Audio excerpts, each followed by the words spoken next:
Hopefully this is working. I don't know why my music's not coming on.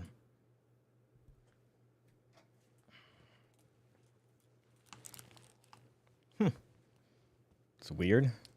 Hopefully this is working. Okay, that's coming in through that way. All right, well, we're live, guys. For some reason, music's being difficult. That's okay. I can play it another way. There we go. Thanks to the guys out there for making this amazing music and getting me copies of it.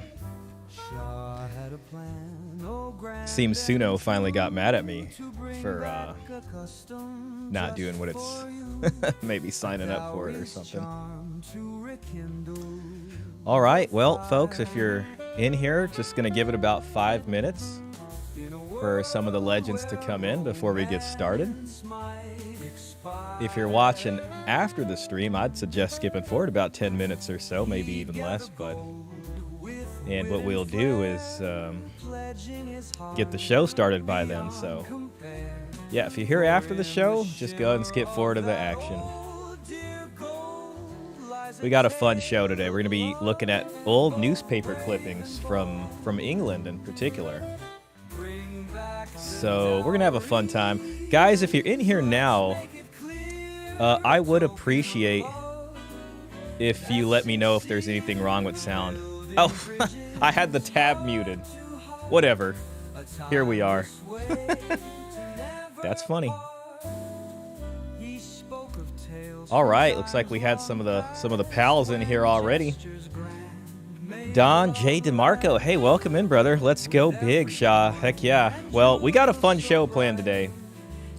I think you guys will appreciate it. It's going to be a little reading heavy. Now, if we get through the reading part, we get through the class material, I do got 2 videos that I got, we can react to the end, at the end of this or towards the latter part of the show. Only if you're good. But I really do want to go over these newspaper articles that I got, which are very interesting. Special shout out to Peter Wright from gynocentrism.com.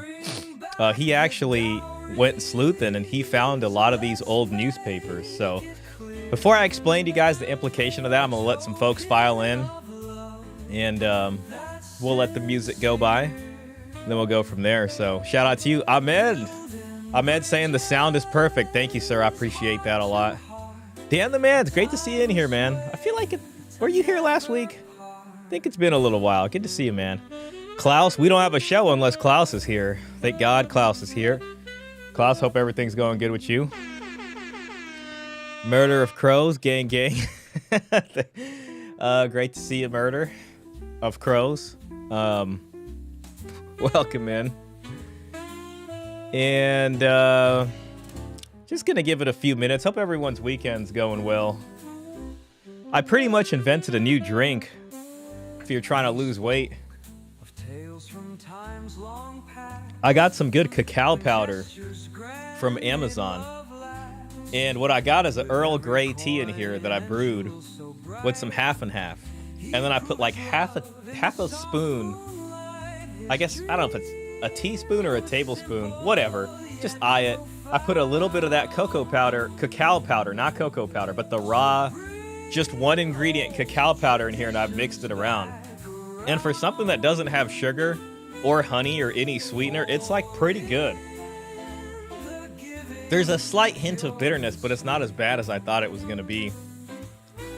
So I got that going on, which I'm appreciating. I was getting this huge craving for some chocolate, man. When I went down and had lunch with Cesar Quintana last week, man, he treated me to lunch, and he even got me dinner. And or not dinner, but dessert. And I freaking went to town after, like, I've been having a strict diet. I've been having a strict diet for a while.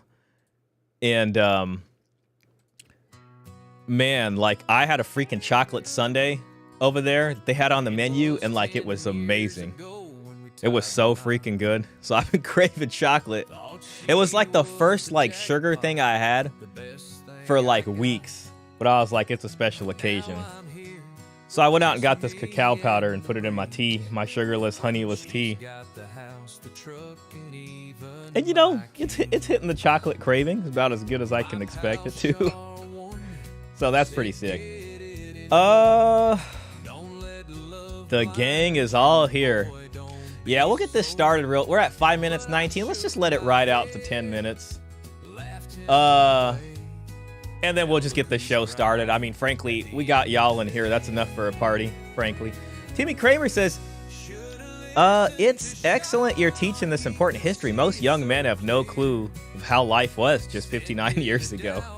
Yeah, I mean, honestly, bro, yeah, and I get it, and I know a lot of YouTube is more about, like, reacting to stuff, but I feel like we gotta go through this because I want it on the channel, and I really have to show you guys this. Like, it's that good. Like, what we're about to see is, like, as good as that paper was last week. I really believe so. The other man says, I wasn't here last week, but saw the repost of the stream, and it was really good. Didn't think I would like it with no video. I appreciate that, man. Shout out to you. Thanks for going back and watching it after the fact, man. I did try to add timestamps. It was probably after you watched it, just to help folks out, because I felt like it was that important of a stream. Karen Takar, hey, welcome in, man. Good to see you here, bro. Hope everything's good. Karen says, how is everyone doing tonight? Doing good, man. Yo, Shaw, you looking sharp in that shirt, brother. Thanks, man. You know, I actually got this as a birthday gift like a few years back from my buddy and his wife. Shout out to them for getting me this shirt. And it's starting to get warm around here, so I was just like, I was looking for something short sleeve, and this really came and saved my butt. It's got some, I guess you call this a polka dot design, which is kind of funny, I guess, in its own way. Maybe quirky, you could say that. Oh, what's up, Karen? All good here? Awesome, man. All right, well, hey, listen, we're at 7 minutes. I mean, I think we got all the folks in here. Anybody else who's gonna come in, I'm sure they'll come in when they come in. Maybe we'll get Caesar in later. We might possibly have Peter Wright in here later. I may as well give you all the bad news now before the song ends. And that is that there will probably be no stream next week, because I'm going to be out of town, unfortunately, Saturday. And I'm also going to be out of town Tuesday to Friday. So, I mean, I'm getting back Friday evening, but it's just, there's no way I'd be able to make a stream happen. I'm still getting back late. So, I mean, I'll try to get, like, maybe I'll do a standalone if I'm really responsible here, and I'll schedule that out for, like, one of those days, so something happens. All right, cool. That's the end of the music right there. All right, well, listen, guys, welcome in. Appreciate y'all being here. And I think I'll just do a little intro for this, but basically what I got planned is it's going to be another reading stream. And shout out to Peter Wright, gynocentrism.com. Also wrote the book on chivalry right here. By the way, if you guys didn't catch it, I put it in the Discord. Post Millman and I actually did a book discussion video on his channel. And we're going chapter by chapter through this book. So we had our intro and chapter 1 discussion. I believe that was on Thursday. It was posted actually yesterday. So yeah, that's some more content to check out. But anyways, yeah, so what I was saying was, shout out to Peter, because he has access to some of these old archives that has, like, basically a bunch of digitized newspaper articles that are all saved from, you know, long ago. And he's got stuff from, like, 1700s all the way through the early 1900s in there. And he went in there and did a search for discussions on the dowry, and he found and sent me a bunch of really cool newspaper articles, primarily English ones, like from England. And what's really cool about it is that it really is going to help us get into the mind of where people were around this time period and how that changeover happened from, you know, dowry and marriages of reason to love matches and this kind of romantic marriage and, you know, love marriages, as you'd call them. Because you can see newspaper articles where people are like, yeah, dowry, you know, that's what it is. That's what's expected. But then you can kind of see the romantic stuff creep in. And then you start to have newspaper articles where people are kind of going back and forth over whether or not, if a guy kind of loves her, then does she really need a dowry, or is woman's beauty enough to kind of be a dowry? That's what I put on the thumbnail tonight. So we're going to go, and it's going to put us like, we're kind of getting on the old magic school bus over here, and we're going back in time to this period, and we're going to really be able to see through that lens, which is different from an academic paper like we did last time. And, academic papers has been kind of what I've been using for a while now, but having these newspaper clippings, I think, just really put us back in that era in a different way. So we got that going on. Mr. Pitt says, like the video. Yes, thank you, Mr. Pitt. Please hit the like button if you're watching. That's going to help us out and hopefully get some more folks to learn about this. Male Space with a $9.99 donation. Thank you, sir. That is very generous of you. That's hard-earned money right there. I respect that. I'm just saying hello. Thanks for having me in the Discord. Hey, no worries, man. Yeah, thanks for joining the Discord. We get some fun discussions in there every now and then, so that's slowly getting bigger. Raymond Thoughts and Mine in the house. Shout out to Raymond. Yo, Raymond has been getting some serious shine lately. Legion of Men, who you guys probably know, just did a reaction to one of his videos, and also this other guy who's got like 100,000 subscribers. I put it in the Discord. Freaking good stuff, man. You're the legend in the space right now, Raymond. So I want to acknowledge that. I think, like, I can imagine Raymond, just kind of having discussions with some of these other bigger figures and really kind of going in on some of them. I could see it happening, like making the case against, the whole passport, the improve or move crowd, basically. Shout out to It's Complicated. I could see Raymond kind of coming after those guys. Or at least having some productive, interesting discussions with them. All very gentlemanly. Anyways, yeah, so we're going to go ahead and we're going to get into our first newspaper clipping. And we're going to start. What I want to do is I want to do this in chronological order. Okay, so I got these all labeled by time period, basically. And we're going from 1700 through 1936. And these newspaper articles are kind of showing us the changeover of, this dowry system into this kind of love match, romantic love that we have prevalent today. One of the articles is interesting because it has, it's a Chinese guy who I guess visits London, and he kind of learns about English culture there. And he's comparing and contrasting marriages in China to London. Some of these articles are going to be longer than others. I do kind of want to read every single piece of text on here, which might be a little ambitious for today's stream. So bear with me. I do have 2 videos saved that are peripherally related, but not really. That's why I'm saving them towards the end. So if we make it through the newspapers, then, we can have a little bit of fun. I got a Manosphere Highlights daily video. There's a segment in there where the guy's just going hard on a rant, and it totally reminded me about the dowry, though he doesn't say it. So I saved that one. Then I have one about, a bunch of people with student loan debts kind of looking for partners, or, like it's basically women talking about student loan debt and looking for guys. I was trying to be not gendered here, but here we are. So our first newspaper. Oh, real quick. Let me just, I didn't watch the videos. Man, they got some serious views. I don't blame you for not watching them, but, just so you know, like they weren't, it's not like, there might have been some, he could do this or he could do that. But for the most part, I'd say it was positive. It was positive reactions. Like they do acknowledge the stuff you're correct about. Discord's Liddy. My dad has stacks and stacks of old news reports. Nothing has changed about the war between the sexes. That's really cool. Yeah, shout out to your dad, Homefront, man. Hope he's doing all right. I know you and I we were supposed to have a stream this weekend, I think. Sounds like we kind of forgot about it, but that's all good. We can reschedule. Yeah, I just remembered we were talking about that, but I know it wasn't set in stone. But yeah, shout out to your dad for saving that stuff, man. That's real history. I respect people who do that kind of stuff. All right, so moving in here, this is going to be our first newspaper clipping. Now, this probably doesn't look pretty on the screen, though I promise they're legible. So this one's called A Maiden's Stratagem. And this is the Carlisle Journal from February 22nd, 1700. That was a Saturday. Okay, so just giving you this, and we're going to slowly move through this period of like 130 years. The Protestant Mercury of 1700 relates rather a romantic story connected with the subject of wigs, which proves the affection of the heroine and the value of the article in question.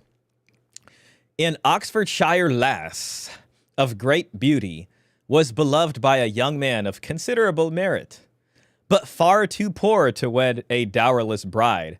It's kind of ironic, too, because it's like you think as a poor person, they still, like, they'd be able to, like, okay, she doesn't have a dowry, he's poor. But it's like, no, women are still expected to have dowries, even at that level. The girl traveled to London, sought a chapman in the Strand, and entreated him to purchase her hair, which was light, silky, and of great length, at the usual price. The bargain was struck. The wig maker gave £3 an ounce for her hair, which weighed 20 ounces, and the errant damsel returned to Oxfordshire to wed the poor knight of her affections. Okay, great. So, I mean, if my math is holding up, sounds like she got £3 per ounce for 20 ounces of hair, and she got 60 ounces, and that gave her a dowry to be able to marry this young man of merit, but of little means. So this is 1700, okay? I'm just pointing this out because it's in the newspaper, and it's basically saying that, like, yeah, as far as we're concerned, dowries are expected up until this time, okay? This is an English paper. Okay, now we're going to move in. Now we're in 1838. Let me just make sure this is going in order. Okay.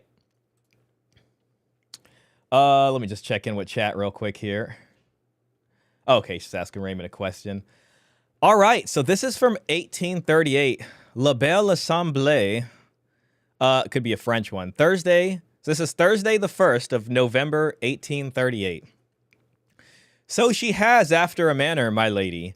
Edward Lawrence loves her better than life itself, but his father will not hear of his bringing home a dowerless bride. Okay, so we're starting to see romantic love creep in here, right? These are romantic stories, and they're starting to get into the papers and literature and things. You know, you have had, like, tales of romantic chivalry and things that were here for a while, but this is just, it's interesting because you're starting to see these things kind of creep in. And real quick, let me read Ahmed's comment. Adding hair money to my list of requirements when I go to get married. Yeah, exactly. The maiden's hair better fetch a high price if we're to be married. Okay, so let me just start over. So she has, after a manner, my lady. Edward Lawrence loves her better than life itself, but his father will not hear of his bringing home a dowerless bride. And she has, unfortunately, no portion but her virtue and happy temper. Remember, portion refers to marriage portion, which is kind of another way of saying dowry. Paul Elam used that description when him and I had our discussion on his channel. Young Lawrence would marry her tomorrow in spite of them all. Oh, wow, he's such a Romeo here, right? So this is kind of romantic love getting talked up, and I don't care if she doesn't have any money, even though all of society says this marriage is ridiculous if she doesn't bring a dowry, because that's what we expect. He has even knelt to entreat her to be his wife. Okay, this is where the getting down on one knee for love is coming in, right? So we're starting to see this. It's 1838. So he's like, I'd marry you tomorrow. I love you so much. I even got on one knee to do this. But she knows her duty better, she tells him, than to sow the seeds of dissension between father and son. And meek and simple as she looks, she is too proud to force herself into a family who look down upon her. So that's a pretty big clue historically, right? She's trying to be a dutiful wife by making sure she has a dowry. That's one of her duties coming into this family. And you can see this sort of generational divide where the father's like, it's ridiculous to marry a woman without a dowry. You're going to be you can't make us the laughing stock of the town. This is ridiculous. A dowerless woman over my debt? No, absolutely not. And a wife also. This is another thing here, right? A wife coming in, and we have other ancient, texts for this also, like whether it's ancient Rome. One of the distinguishing factors between a concubine and a wife is the presence of a dowry, basically. So this is yet another thing that's signaling and saying that a woman actually gets respect in the household in the station of a wife properly when she comes in with the marriage portion or a dowry. Okay? God forgive them and pity her. God forgive them and pity her, for I fear they are breaking her young heart between them. Well, might our worthy minister say last Sunday that the thirst of gold was a curse. Okay, yeah, so this is kind of, you can kind of see this inching towards this sort of like, you know, oh man, I don't know. You know what I mean? Is this good? Is it bad? I think there's starting to be a sort of societal consciousness that's starting to think about these things. And at the same time, we have industrialization. Last week in the stream, if you guys remember, after we read the academic paper, we did read a newspaper clipping called Dowries for Daughters, and they were comparing and contrasting the sort of French culture, who are still practicing dowry even way further than the English are, because the English are the first to abandon it. And it's basically them looking at the French and saying, hey, at least they prepare their daughters for marriage. And the English have kind of already stopped doing that. They're starting to invest their money in other places into this sort of keeping up with the Joneses mentality. So this is, you know, yet another nod to kind of seeing how this changeover occurred. Ahmed says, getting on one knee. Wow, his family must have thought he lost his dang mind. Exactly, right? So this is where we're kind of abandoning marriages of reason for what's essentially an irrational match. It's based off of love. And he's like, I don't care if she doesn't have a dowry. And his dad's like, dude, hold on a second. Like, what are you doing, right? And even in that paper that we read in the last stream, it was a French saying that they quoted. That was actually, I was in the academic journal, not the newspaper article. But, you know, the French who gave us the city of love, they're even saying that if somebody marries for love, then surely they're planning to hate them later, because the love marriages are ending with people just hating each other after a few years. Okay, moving on from 1838 here. Now we're in 1852, and this was in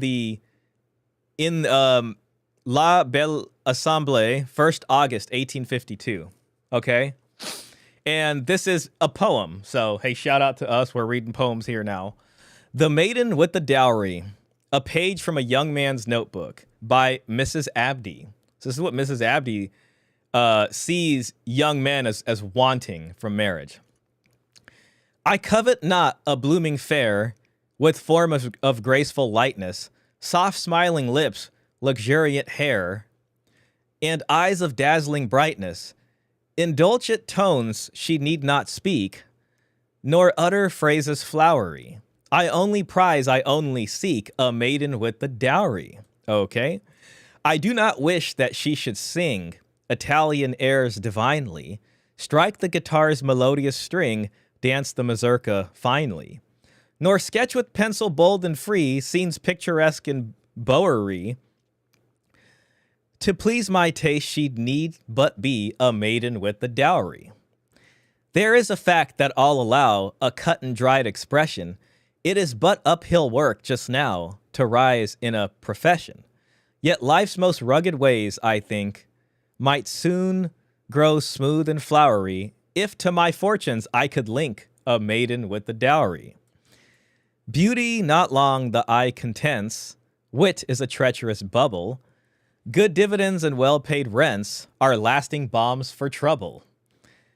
And though love's sky may oft be known to look overcast and showery, no matter, so I call my own a maiden with the dowry. We got to use this poem to make an AI song. That would be hilarious. Yeah, exactly. We got to remake this with some modern day tunes. This one's interesting to me because I think the author, it's written by a woman, okay? And I kind of feel like this is a subtle dig at the guys for expecting a dowry. And I think what this is her trying to, in a way, say, look at all these different qualities that women come with, or potential wives come with, yet you're so focused on the dowry. Though it doesn't really explicitly come off that way, but I feel like there is an implicit thing.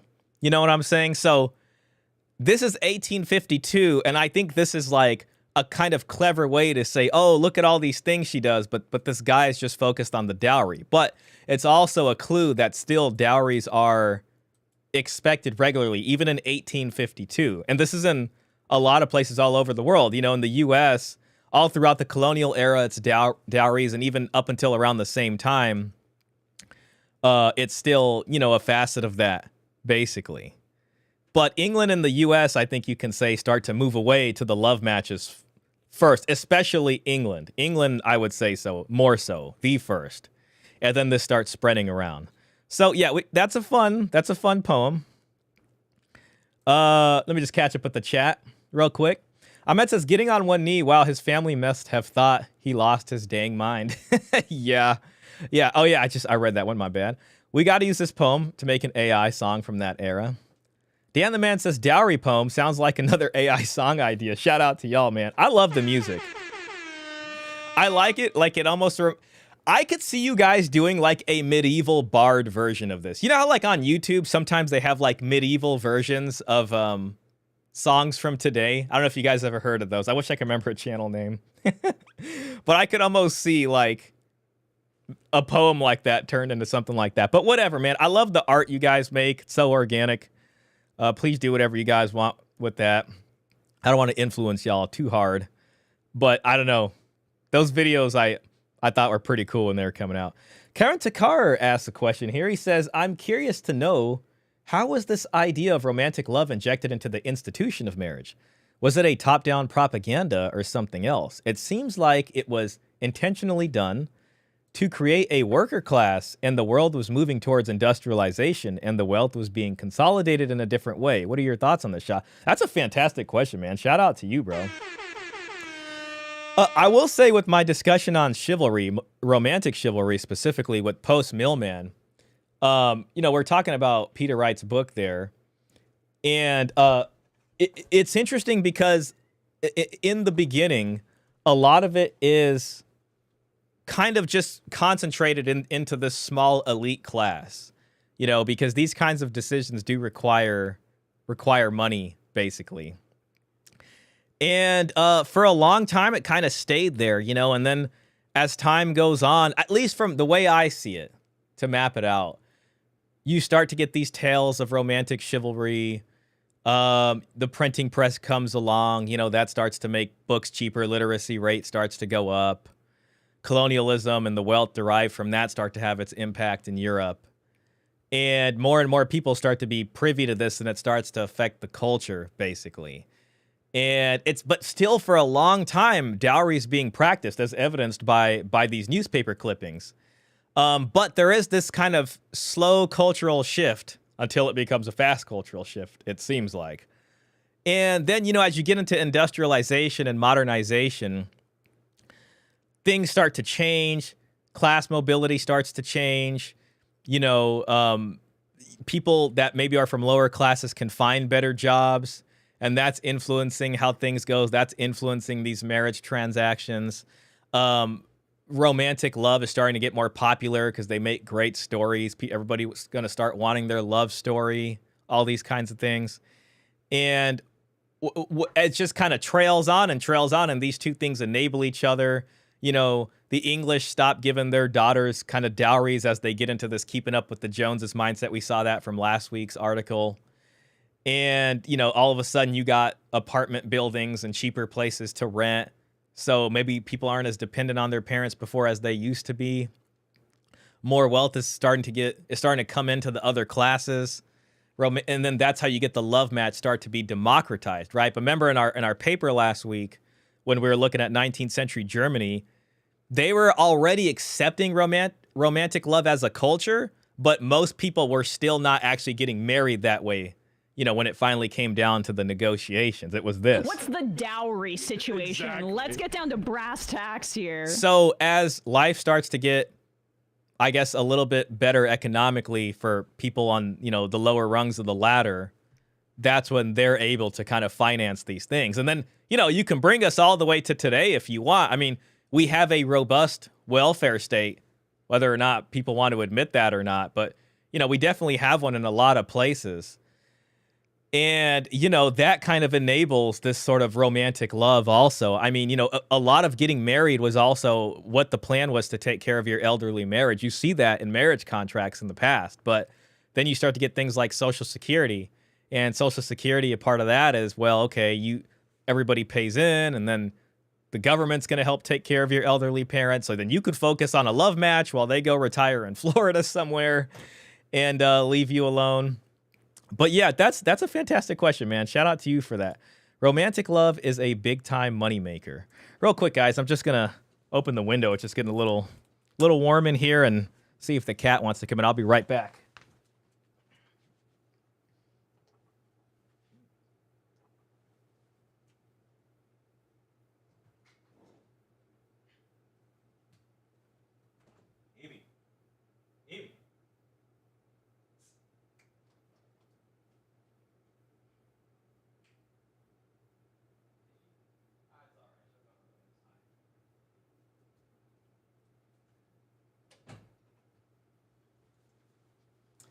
Sorry about that, guys. I heard her crying out there, and now she's playing. Now she's playing hard to get. Y'all know how that is. All right, well, next newspaper clipping. Man, some of these are going to be a little harder to see, but I'll do my best. This one is from 1857, Ballymena Observer. And this is November 1857. Unfortunately, I don't have a precise date. Okay. Where can I find the dowry poem? I actually put that in the Discord. I'll put it in there again, actually, just so I know you guys want to get working on that. Oh, gosh. Just a second. Damn, where did I put that at? Did I actually not share it in there? Oh, crap. I don't think... Maybe I didn't. You know what? Let me just put it into the Discord right now from my computer. Shout out to the folks in the Discord. Okay, tavern. Upload file. Oh, gosh. Newspaper clippings. Here it is. Dowry poem. All right, incoming, y'all. All right, perfect. Okay. Oh, you found it. All right, fantastic. Well, it's in there again. So... I'm interested to hear what you guys come up with. But all right, yeah, getting back on this. 1857. It matters not, dear father. No one knew of my engagement with Charles but ourselves. But, dear father, Charles never cared for the dowry. Uh-oh. He said he never would take it from you. And this is the father responding. Does he think I would give him a penniless daughter to wife? A shout out to the dad here for understanding how it's supposed to go. While Charles and his daughter try to sell, him this love story, basically. He is so rich, dear father, and then he loved me before he knew anything about my condition or prospects, right? So right here, we're kind of seeing like some of the more popular origins of the simp, basically, if I can use that word. Right? It's just, well, I'm so rich, I got a good job now, I'm making plenty of money. I inherited all my parents' wealth, and nobody can tell me what to do now, and I love you. I read all these amazing stories and heard all these romantic stories, and now I want to marry somebody that's here or whatever. And even her dad is like, that's crazy. Like, why would you do that? He is so rich, dear father, and then he loved me before he knew anything about my condition or prospects. A romantic love, one that last night's fire burned quickly out. You may be sure. You will hear no more of him. Oh, man. Yo, shout out to the dad right there. He's like, a romantic love? What kind of BS is that? I wish I could think of an old English word. What kind of rubbish is this? Romantic love. One that last night's fire burned quickly out. You may be sure you will hear no more of him. Once he's not into you, once he hits it a few times and the romantic love is gone, you're going to be screwed, my dear daughter. Nor do I wish you to hear more of him. I am not so lost to pride as to give you to him as a beggar. See that? And that's a thing, this is women nowadays when they talk. This is tradcons, right? This is tradcons when they say, well, I just want to be submissive and I'm just looking for a good provider. And they're coming out literally with their paw out and they're asking for money. They're like, can't you pay for everything? You know what I mean? I'm going to bake sourdough bread or whatever it happens to be. And then they don't even come to you with that. It's more just like entitlement. It's just like, well, you're supposed to pay for everything, right? Not according to this. JP says bollocks. Oh man, yeah, that's fantastic. Bollocks. Bloody. I feel like bloody's kind of like a really bad word back then. He shall not have it to say that you brought him not a penny. See, like, this would be an embarrassment. It would be an embarrassment, like, to the dad, to her entire family. It's like, no, hold on a second. It's not going to be heard that my daughter left my house penniless as a beggar to be dependent on this guy. You know, if the brother in the house is like, no, well, my sister was, you know what I mean? And it's just like, it's this interesting thing. And this is a very old mode of thought. Places that still practice the dowry have this mode of thought. Ancient Rome had this mode of thought. I wish I can remember, or I wish I could pull up the ancient Roman clipping I had. I put it on Twitter. I don't think it's actually in this one, but it's this. Nope, just the pictures. That's too bad. But yeah, on Twitter, I have a clip that I use, and it's a quote from someone in ancient Rome, and they're basically, you know, they paid a dowry on behalf of their sister, and there's no way you think I'd let her get married without a dowry. I wouldn't want everybody to say I gave my sister to you as a concubine instead of as a wife. So this goes back a long way. Don DeMarco says that's some expensive sourdough bread. Yeah, it's gonna be the most expensive sourdough of that person's life. Hi, Sean, everyone. Hey, welcome in, Elena. Shout out to you. Great to have you in here. Karen Takar says, my theory is that once the British crown stranglehold on the USA was finally undone in 1776, the colonizers knew that the dominoes would fall eventually around the world too. And this is what, oh dang, I don't have your second comment in here yet, but I'm sure it's coming. Here it is. And this is what exactly happened. And then the mode of control was named democracy independence. But these elites had already thought out an elaborate plan as to how to control the population. That's some nice, that's a little tinfoil hat. But I like that you're going there with that. That's fun. You know what I mean? That's fun to me. That's definitely what we export from here. You know, we export what is essentially secular democracy. And that's what we ask other countries to do, basically. So, yeah, that's what we're selling. And I mean, I think there's an aspect of that is kind of deleterious to a place's given cultural disposition, right? So it's like, as you kind of come in with that, you know, religion is firmly rooted into the private realm of life. So if religion gets rooted into the private realm of life, then you start to kind of see these other things take root. And, you know, it's not even just that form of governance. It's that alongside modernization and industrialization. So you start to see money pouring in for that. My bad. I'm looking for that Roman quote as I'm talking. Like, you know, I guess what I'm trying to say is, like, I don't know if it's, if you can call it like an intentional plan, but these things are definitely all wound up with each other, so to speak, and it kind of leads to where we are today. Some of these newspaper articles, as we get closer in, you will see them make reference to some of this. Man, I cannot find that. I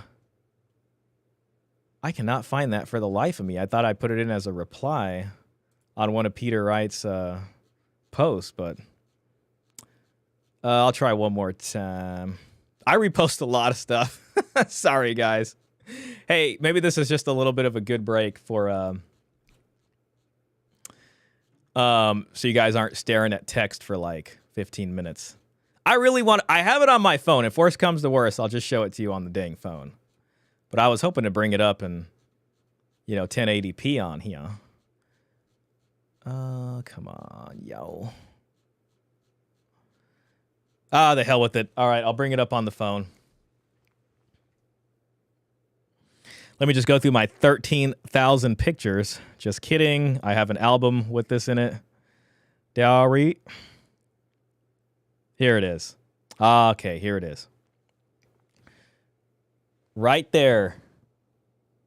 Right there, right there. This is the quote, and I will read it to you. It says, many scholars would similarly deny that Roman coemptio ever resembled marriage by purchase in which bride wealth was conveyed, and in spite of the silence of the 12 tables, would argue that Roman marriage was always dotal, meaning always with the dowry. If not a legal requirement for the match, as it became in Greece, the Roman dowry nevertheless seems early on to have rendered the marriage respectable. The Plauntine figure, Trinumus, worried, and this is his quote, lest the word would be passed round that I gave you my sister for a concubine, if I give her without a dowry.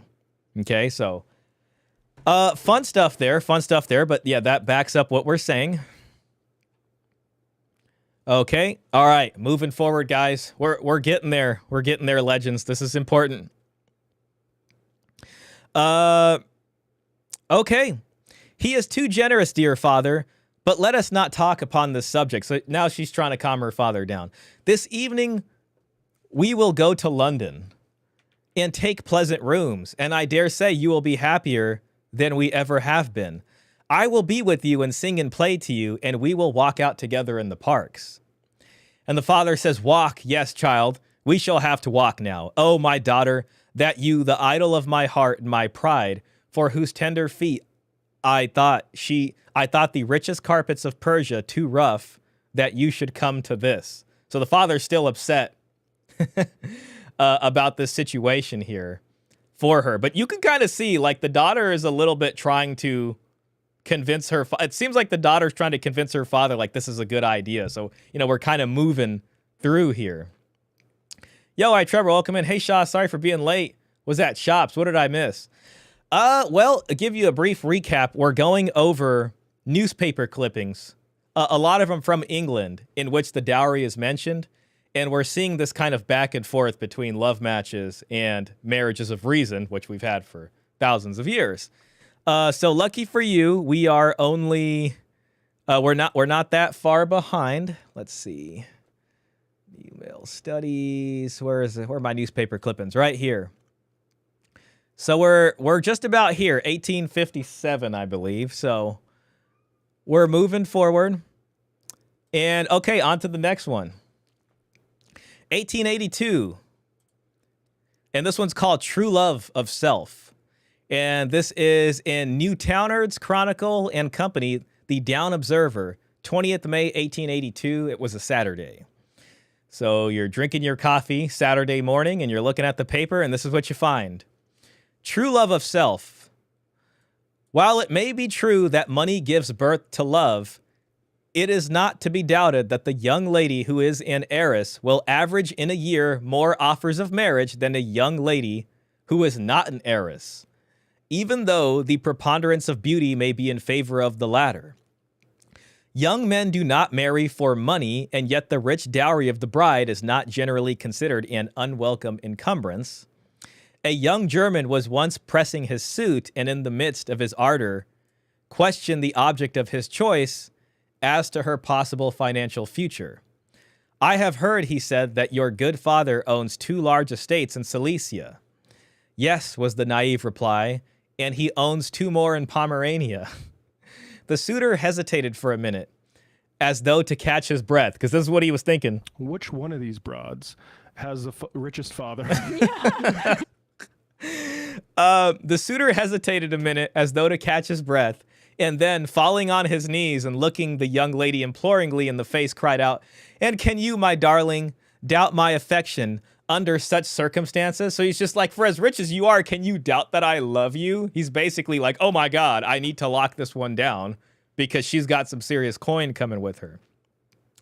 He loved the very ground she trod on and wanted to own it for himself. See, so it's funny because the ground she trods on is her father's property. And he knows he's going to be, you know, an owner of some of those estates once he marries this beautiful heiress. So, right, you remember in our last article, in the last stream when we read that journal, a lot of people are kind of talking about love, or they're like, yeah, love's a good thing. You know, it's being preached from pulpits and in some ways and talked about in the schools. So people know, okay, this is the acceptable thing to talk about. But when it comes to the marriage, people are still looking at it this way. Oh, man. That's some good brew right there. Shout out to Don DeMarco. Wow, that's noteworthy. Absolutely. See, this is why this is important. History is full of things they bring to the table. Exactly. Yes. Yes, that is the entire point of this stream. I just want to make it so obvious to you guys. I want you guys to look at this. I want the people to see, yes, this is what they bring to the table. Like, it can't be more in our faces than this, you know, and what we talked about last time. There is no doubt about it. There's no question. You know what I mean? I know, like, a lot of my past streams are about these academic journals and anthropological studies, but I have to show you guys this through what's essentially the media and the press here to be able to fully understand it. Fantastic. Fantastic. Okay, well, let's go ahead and move on to the next one. This one is from 1891, and it's called The Bride's Dowry. Whitney Gazette and West Oxfordshire Advertiser. This is August 15, 1891, Saturday. This one is called... Actually, I think there's two of these. Oh, no. Yeah, I had one that's... Yeah, this is the clear one. There was two of them of the same article, and one was harder to read. Don DeMarco says, the article implies it's commonplace to have expected something. Very much so. There's a ton of these. There is a ton of these articles. Like, we're talking thousands of them. These are just some of them, but they exist. Okay, so yeah, 1891, folks. This is The Bride's Dowry. If the question of a dowry is brought under discussion, says Beauty Queens. This must be some kind of a... It sounds like a... Kind of like, you know how like men have magazines back in like the early 2000s and women have magazines? Sounds like Beauty Queens is kind of like the woman's magazine of the day back then. If the question of a dowry is brought under discussion, says Beauty Queens, a father will sometimes urge that a man is no true lover who will not take a girl without a dote. See, now we're starting to see this transform, right? This is in England, okay? But this is only an argument used to exercise selfishness on the part of the parents. So now the parents they've been worried about keeping up with the Joneses. You know, their neighbor managed to go up. Their neighbor's son went up a couple classes maybe. And now they're doing better. You know, Coogee sweater now, as Coach likes to say. And they're not saving for their daughter's dowry anymore, it seems like. Now they're spending money on other things. So now you're starting to see this sort of thing. Oh, well, you know, if he's doing so well, like, he should marry my daughter without a dowry. I don't know if that's exactly it, but that's what it's looking like it being pieced as. Okay, but this is only an argument used to exercise selfishness on the part of the parents. They do not want to economize. Therefore, they try to persuade themselves that they are doing well and not laying by enough to make their daughters what might be called, quote unquote, catches in the marriage market. You see that? For a woman to be a catch in the marriage market, it's typically because of her dowry. And in the, you know, you remember in the last stream when we read that article, Dowries for Daughters, it talked about a lot about this because the French are doing this, but the English have stopped. And they're trying to they're looking at it like, why did we stop doing this, basically? Dan the Man says, the first she is the table argument. Exactly, yo, exactly. I am the table. Oh no, listen.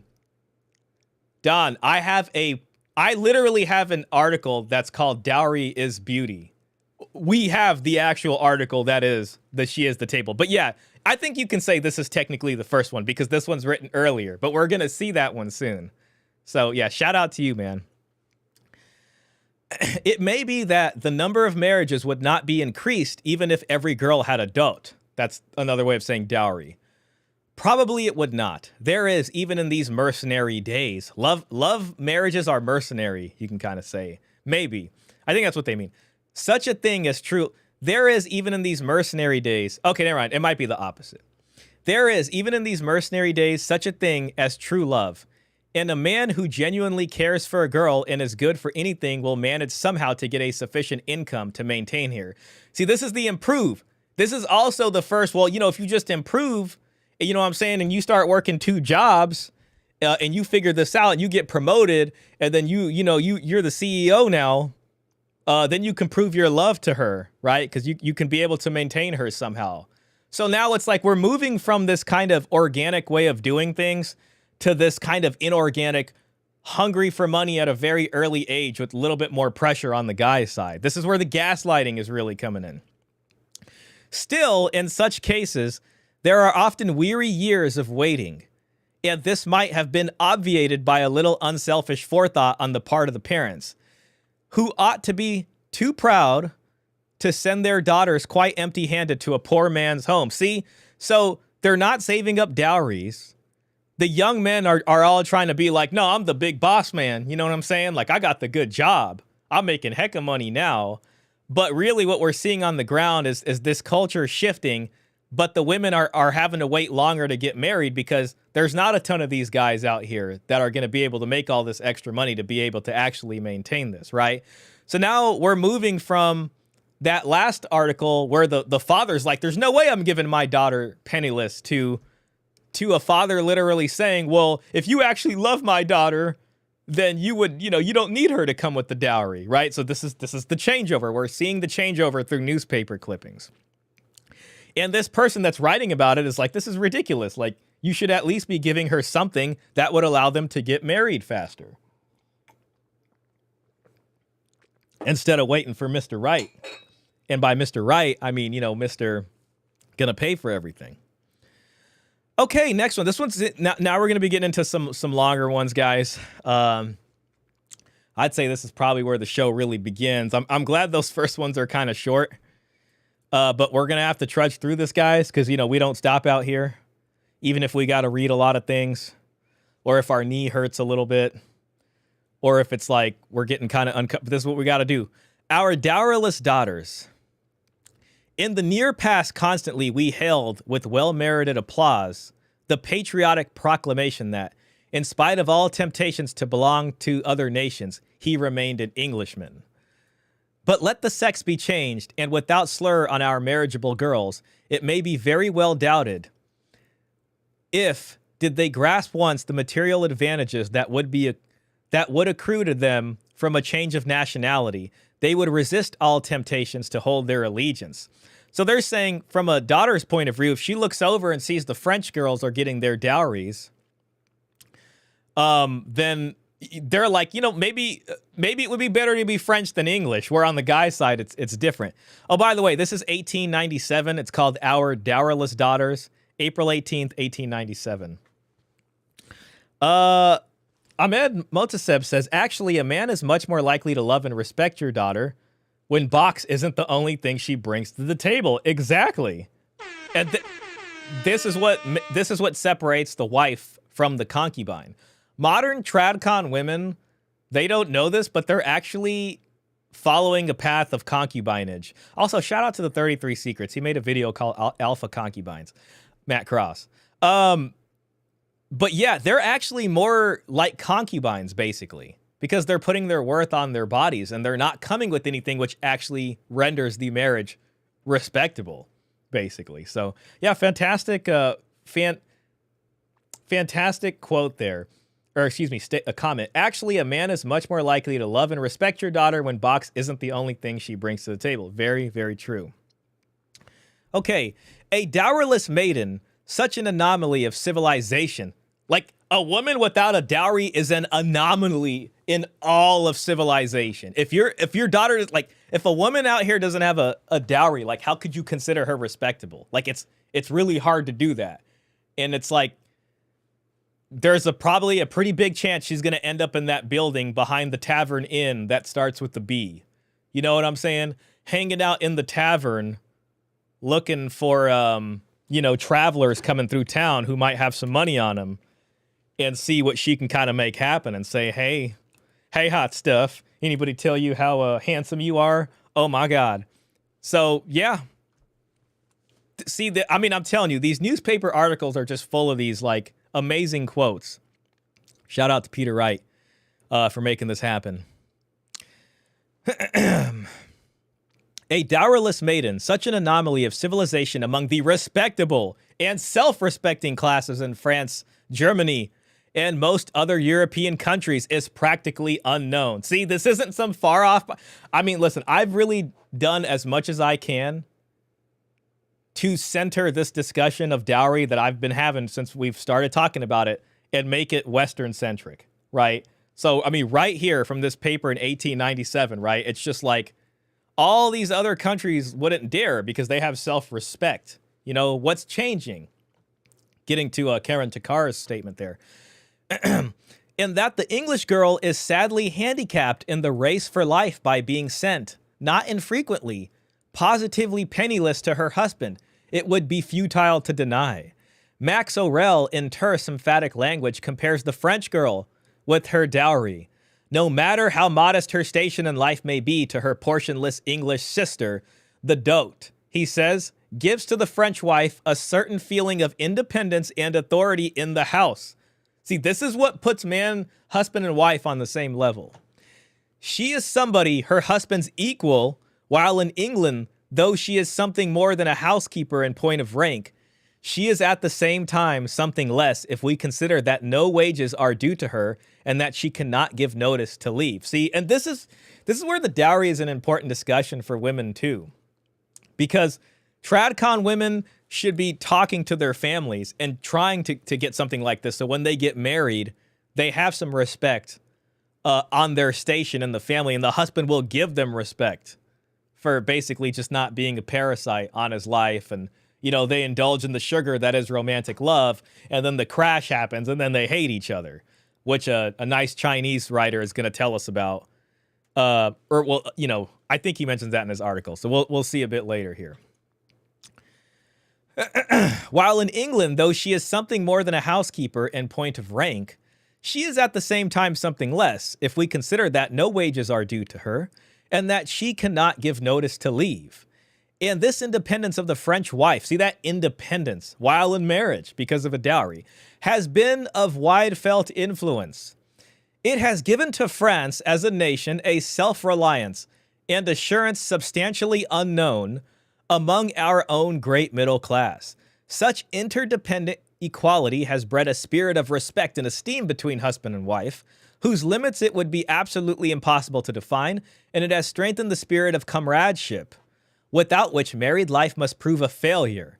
For, let the sentiment sigh and shake the head as they may, a dowry is a practical, workable reality, and though we may mourn for human nature, yet the stern fact remains that in this workaday world, practical results ever have and ever will outweigh those of merely sentimental value.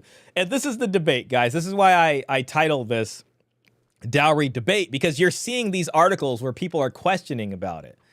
There's actually another interesting thing Peter Wright shared with me. And this is part of the query tool that he's using, right? And he's looking up like the word dowry and these other key terms to find these articles. And these are the search terms. So this is giving us a clue. This is like some real advanced stuff coming out. Like I'm telling you, Peter Wright he's got a very sharp mind. And I mean, we know that from all these books of his that we're reading and what he's done for the space over the last, 30 years. But look at this.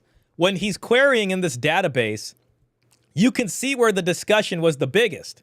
From 1700 to 1749, there was only 102 mentions of it. Then it starts to increase, 986.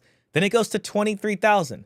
Then 176,000. Then 112,000. Then 53,000. Then 2,000 and 292. So right around here seems to be, at least if we're going to use correlation, where people were going back and forth on this the most, right? So really freaking cool there. Right now we're in 1897. So that tracks with that query where it's showing, you can kind of see just from the article what's going on. People are like, okay, like let's think about this. We kind of know what ended up happening. Another thing is too, as the dowry starts to go away, you know, what we're seeing here is that women aren't feeling equal to their husbands. Husbands, you know, aren't feeling too hot about their wives. So you're starting to see this resentment develop within the marriage itself. And this also kind of lends to how you get some feminism going on and women wanting to work, right? And we saw that from the my last stream where we talked about dowries for daughters, because it's like, well, if the women aren't going to get the dowry, and this is, you know, once romantic love dries off, working and making their own money starts to seem a lot more appealing. So just to kind of give them a fair shake here, this is all stuff we kind of got to consider in this timeline of things. Let me see. I just want to catch up a chat. Dan the Man says, Dowry poem hit the Discord. P.S. I used version 3.5 because I ran out of V4, which might sound a bit robotic. No worries, man. Please remind me to play that. Maybe I'll do it in between one of these articles, but at least before the stream ends, just while all the folks are here. And shout out to everybody who hit the like button. That's most of you guys. I appreciate y'all. A male space. Ahmed, good point. Very much so. Karen Takar says, I'm curious as to how do we reintroduce the idea of dowry in 2025 to the masses? At this point, we are talking about reducing women's privileges in the society to make it so it's easier to get and stay married. I'm not sure. Thoughts on this shot? Another fantastic question. Karen Takar, you're coming in with the great questions. Listen, I got to be honest with you about this. I talked a bit about this in my discussion with Pearl, which is yet to be posted. About is it realistic to expect the dowry to come back? This kind of dovetails into this conversation of do we think traditionalism's coming back? I tend to be a pessimist on that. Technology is the big X factor here. Some people might say, well, if there's a complete collapse, then you'll see it. Which is like, okay, if there's a complete collapse, then that means our capabilities are limited, so it would be more akin to what society used to look like. But if that's not the case and all these same technologies stay here, and, we're not going to roll back the clock on a lot of these rights. I don't think we are. I mean, again, unless there's a huge collapse. Then the question is where does the dowry knowledge fit into all of this? And I think the important part of this isn't so much to say, hey, let's bring the dowry back as it was. I think we're facing an uncertain world here, and we need to try to carve a path through that. And as we do that, we're going to discover something new. What that looks like, I cannot say, because only brave masculine men walk through uncertainty and sees what lies on the other side. We're not sitting here and saying we want it to be just like this before we put our toes in the water. No, we're jumping right in. So the main thing for me about why this is important is because I believe that reminding men of this, if it can reach enough people, will do something to the kind of male collective mind once we remember this is what's owed to us. This is owed to us by right. If monogamy is the expectation, if the man working and the woman staying home is the expectation, this is owed to us by right, and we haven't gotten that in a very long time.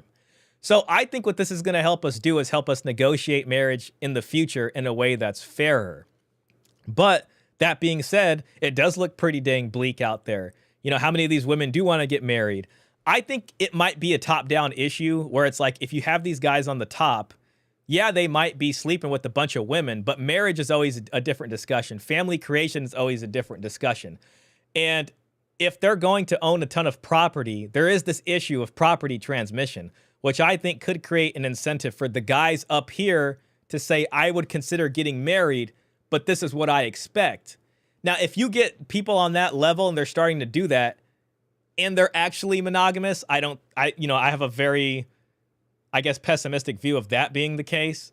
Then you can see this kind of positive assortative matching that then undoes hypergamy and leads to endogamy. Or isogamy, I think is another word for that.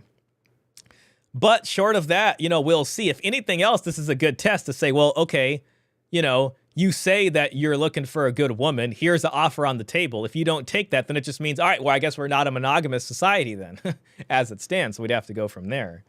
Fantastic question, though, Karen. And this is an important thing. And I mean, this is what everybody wonders, because the truth is people want to see this work tomorrow. But it's a very, very tough discussion. But ultimately, man, I think we're walking into an uncertain future here. But I think the more better armed we are with old knowledge, it's going to inform how we do things in the future.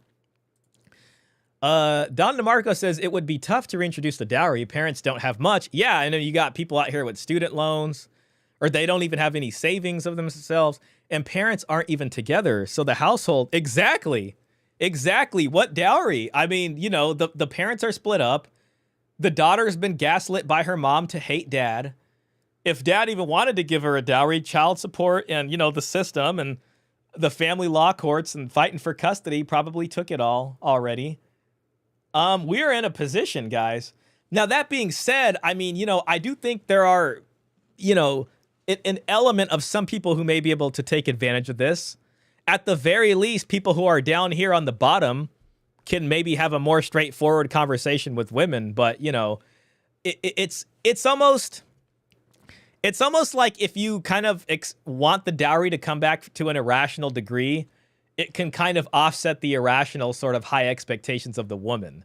At the very least, this information is important to push back on tradcons who have been constantly whipping guys back onto the plantation. I want this to be the way out of the plantation, at least another way. So when they come with their shame whips and they're like, you're supposed to be the provider. That's what men always wanted to do from the beginning of time, blah, blah, blah. Men always want to do this. We naturally want to be the disposable provider. Then you can say, whoa, whoa, whoa, wait a minute. Look at all this evidence. I'm walking off the plantation. So at the very least, this has real value to us right now. And for too long, they've whipped enough guys back onto the plantation without giving them their just due. I want men to remember what our right is. This was our right. This is our right here. And parents aren't even together. So the household a woman comes from is check to check and probably a single mother household. Very, very true. Very true. Elena's Barre Fitness says women will only realize dowry could help them if they want a husband after they get desperate. Very true also. Very true. I mean, it is a tough thing, but this is where our, creativity and where the process is going to have to come into play. And I will admit, guys, it looks very bleak, at least for the foreseeable future. But I just can't help but think, there's a way. There is a thread that leads us out of the Minotaur's labyrinth, so to speak. The Titanic is sinking. I believe, it's best to jump in the water and swim for land. I can see it in the distance. I don't know what's out there. I just know it's a better choice than staying on that ship. You know what I mean? So that has been my sort of mindset with this whole thing. So Don DeMarco says, not in every case, but not sure how many families are truly intact or wealthy. That's the thing. I wonder about those families at the top. And part of me still believes that they kind of behind closed doors practice some familiarity with this. Dan the Man asks, not to change the subject, but does the Muslim or Arab world still practice dowry? Let me just pull up. I'm going to pull up Wikipedia here for you just to kind of show you something on that, because it's the closest place where it's collated. Now, I'll tell you, you'll see a lot of Islamic stuff that will say, no, the man just pays the mahr, which is a dower amount to her, which is in case of his death or divorce. But a lot of the Middle Eastern countries actually practice the dowry. Let me show you.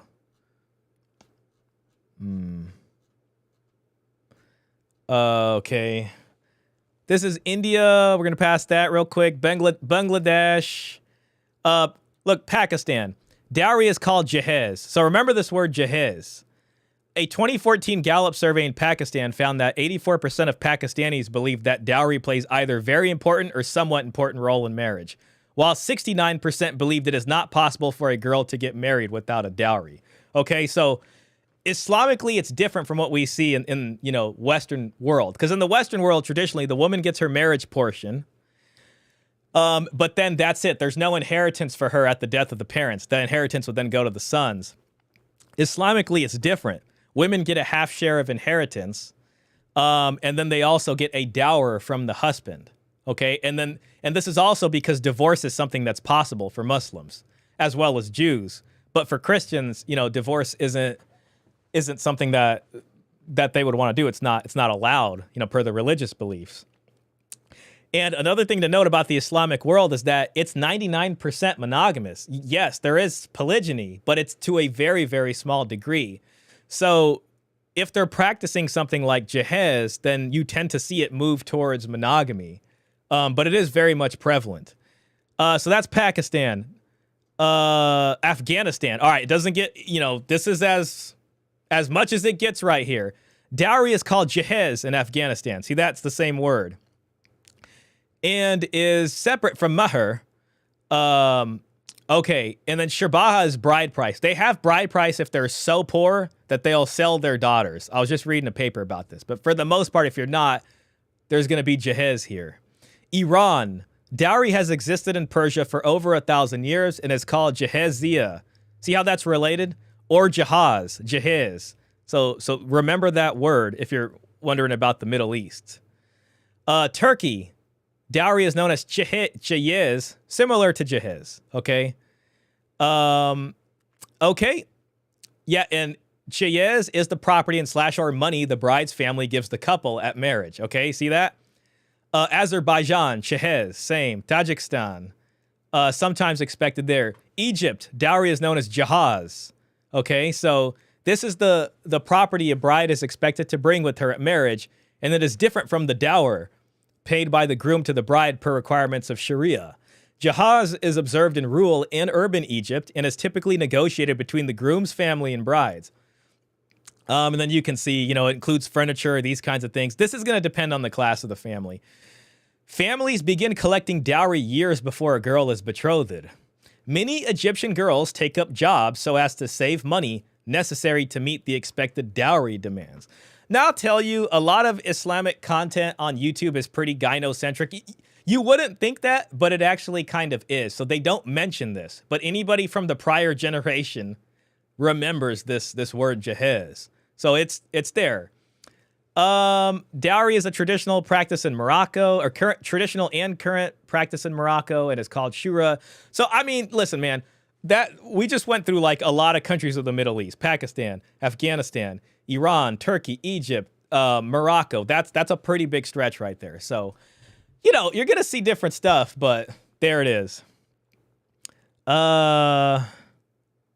Yeah, so just to cover that. Now, there are some differences, of course, and this is the women who inherit from their parents a half share compared to their brothers, as opposed to the, Western side, which is the woman's full inheritance is her actual dowry. So, important stuff. Miss MS says, the Arab wealth has bride wealth, also known as mahr. See, that's one facet of it. That doesn't include the jahez. But yeah, most people are familiar with the mahr, and this is a mahr. By the way, I'm sorry to be a stickler. I just have to be. Mahr is not bride wealth. Mahr is formally a dower. Bride wealth is a amount of money that goes to her family. The mahr goes into the woman's hands, the wife's hands. She holds on to it as separate from the conjugal fund of the new household.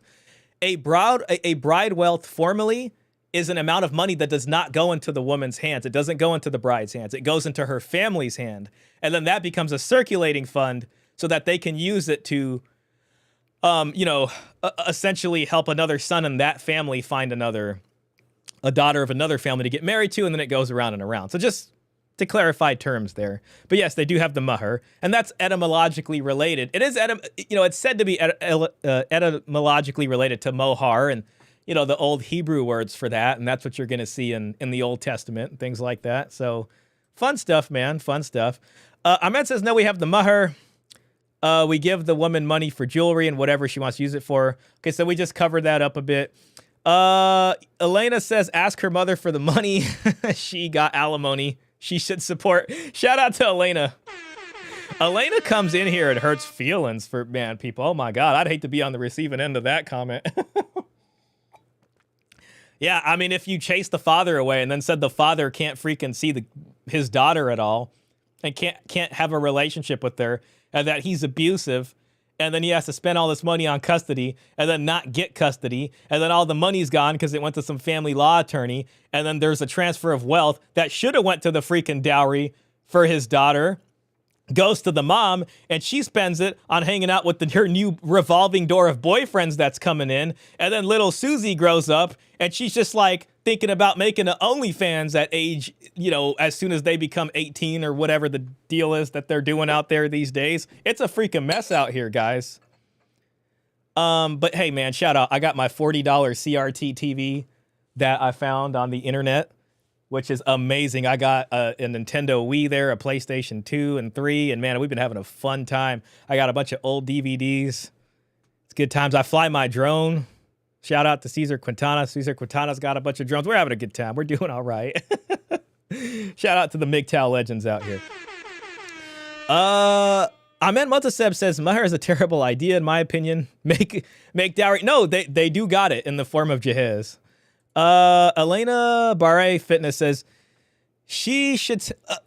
And the thing is too is like if Jehaz isn't going to be paid, Ahmed, then that means that she's basically saying I'm okay with you getting married to more than one wife. If there's no Jehaz, then it's polygyny all the way, at the very least. So they should know that. But if Dan the Man says LOL. Elena Barre says she should save money to offload her 304 daughter on a guy who is interested in boinking her. Oh, do I got a sound effect for that? Let's see. But single mothers usually don't care about their kids. Well, that's the unfortunate part. Can't someone else do it? Can't the government do it? Can't the taxpayer foot the bill for her? And meanwhile, everybody's just going to blame dad anyways, right? So it's going to be dad was never there, even though there's a bunch of court filings of dad trying to be there. But, it's unfortunate. Meant to say, and child support. Yep, there you go. Don DeMarco says, true, use that alimony to set up a dowry. Ask her single mother for money. Oh my gosh, Elena's going in. She got alimony after child support. She should think about her daughter's future. Does the dowry supersede virginity? There's some articles about it. I think if the family, it's important. I wish I could find more on it. There is a little bit. I have a paper that discusses virginity a bit. I actually read it once, so I don't have it off the top of my head, and I don't want to give you guys bad information. It's a factor. I personally believe that virginity, I think it's important for a long time, I guess, but I think it starts to be even more when it comes to like romantic love and stuff like that.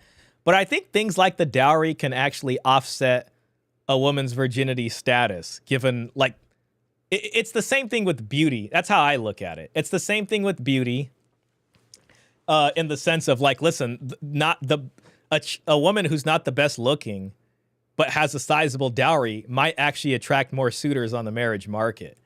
And we read that actually in our paper last week.